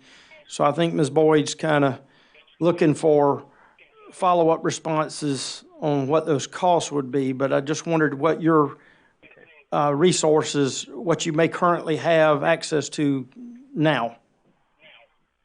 Yes, we've worked with a couple of people. We've worked with Synapse to run models like that. We've also worked with a fellow called George Evans from Michigan, a former commission staffer, I believe, who runs a production costing model where that's been necessary. The preferred outcome or process, I would think, would be for the utility to run calculations at the commission's request in a proceeding with many parties.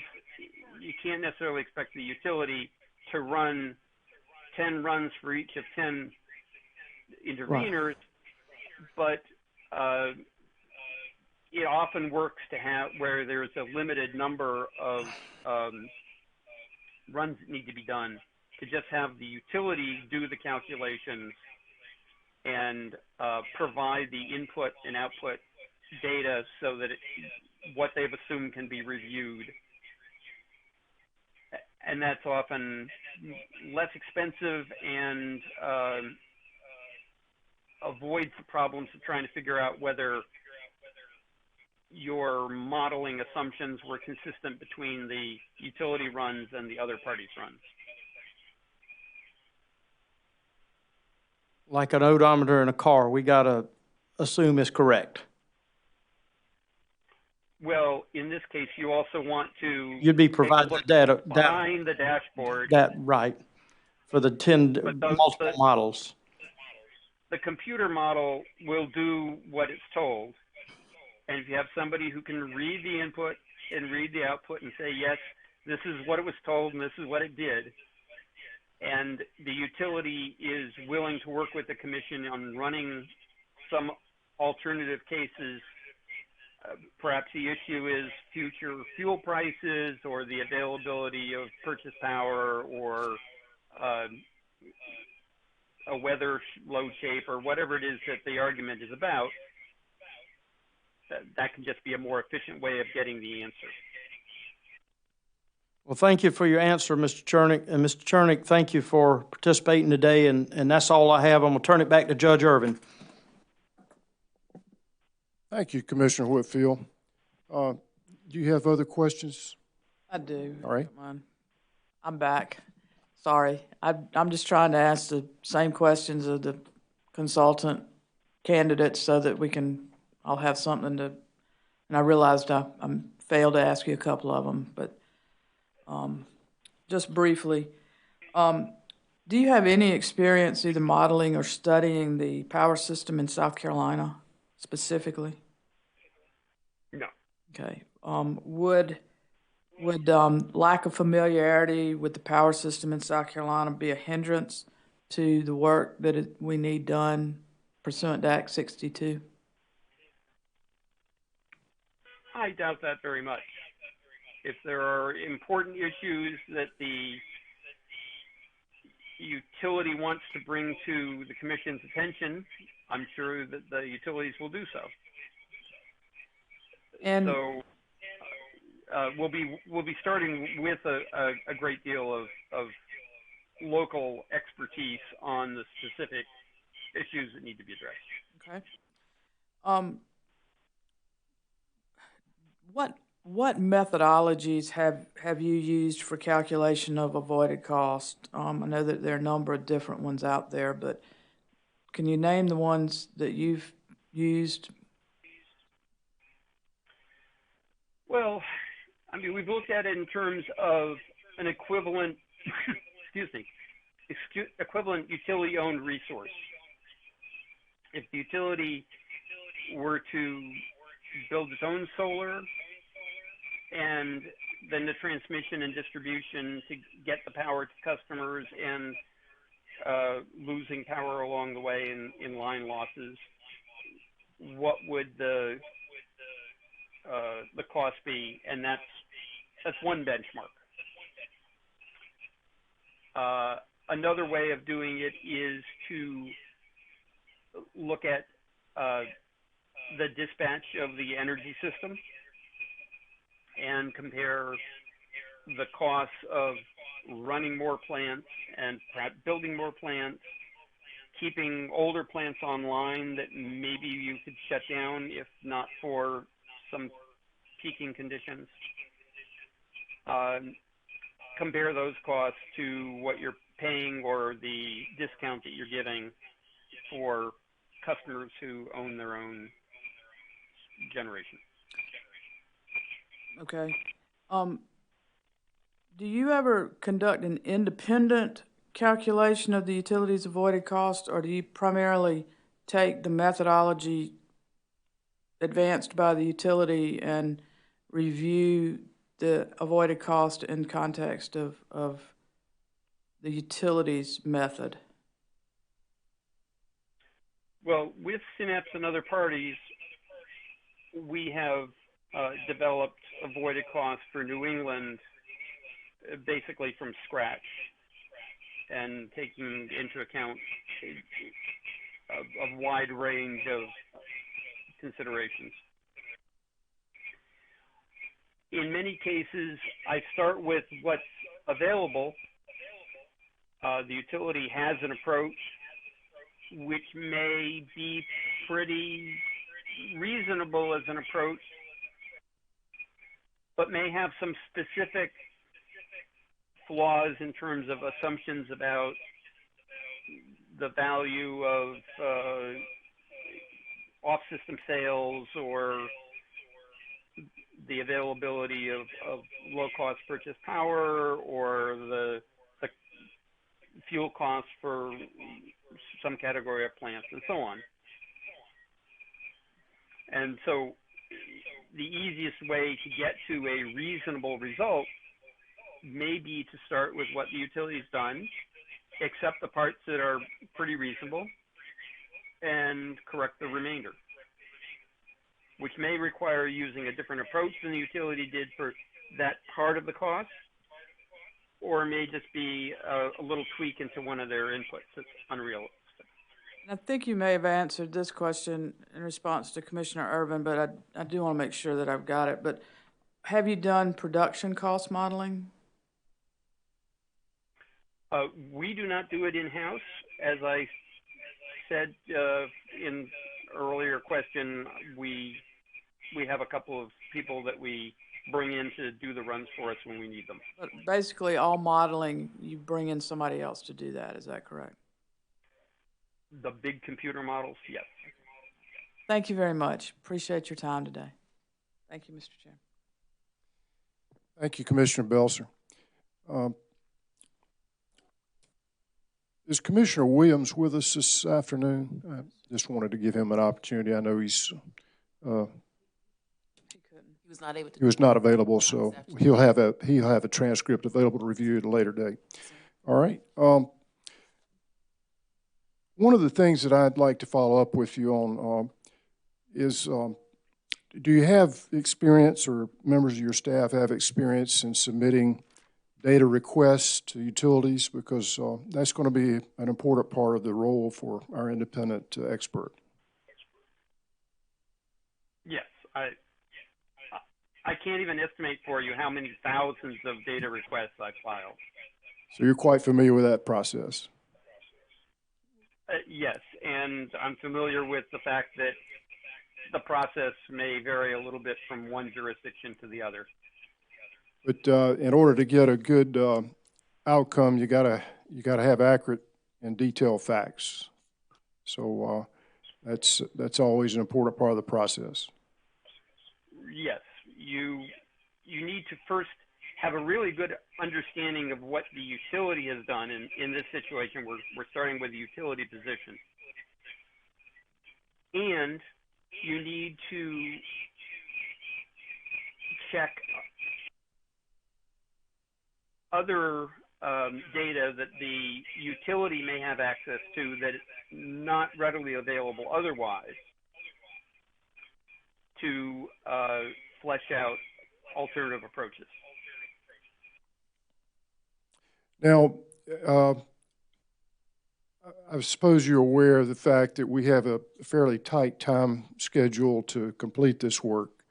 And if you were selected as our independent expert, could you assure us that you could staff up and be ready to proceed as soon as, say, September, early September, if not before?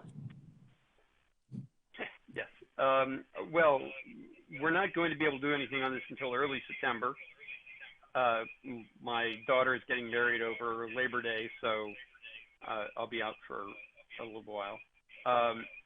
But by September 9th, I think, is the Monday after Labor Day. I think we'd be ready to hit the ground running. And I'm sure you're aware that under the statute, our expert will ultimately have to review the entire record, all the pre-filed testimony, as well as the testimony and evidence and exhibits that come in on these three dockets, and ultimately render their own independent expert opinion about what your recommendation would be as it relates to the Commission's charge, our ultimate final order. So would you, members of your staff, be available to monitor the testimony and evidence, review the pre-filed testimony, any exhibits that are entered in the record, and also to be available to testify and be subject to cross-examination by the parties at the conclusion of the record to guide us so that we can make an informed decision about these matters?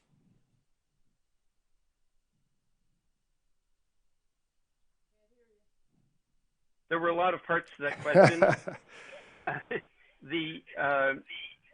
The last part was about appearing to testify and be cross-examined, and that's what I do. Sure. So that's certainly no problem. I was a little bit concerned when I thought you were suggesting that your lead consultant, that might be me, would have to read every word of all of the evidence that was filed. If I can rely upon my associates to filter some of that for me, then certainly that's feasible. There just isn't a lot of time during this project for one person to sit down and read all of that material and do all the work that needs to be done. Understood. I've asked our clerk, Ms. Boyd, to send a list of all the parties involved in these dockets and their attorneys of record to those who are being interviewed to do a final conflicts check. And would you be so kind as to do that and return your response in writing to Ms. Boyd once you've completed your check. We're looking for any potential conflicts of interest. Ms. Boyd, if you'd send that along, we'd greatly appreciate it. Thank you. Any other questions?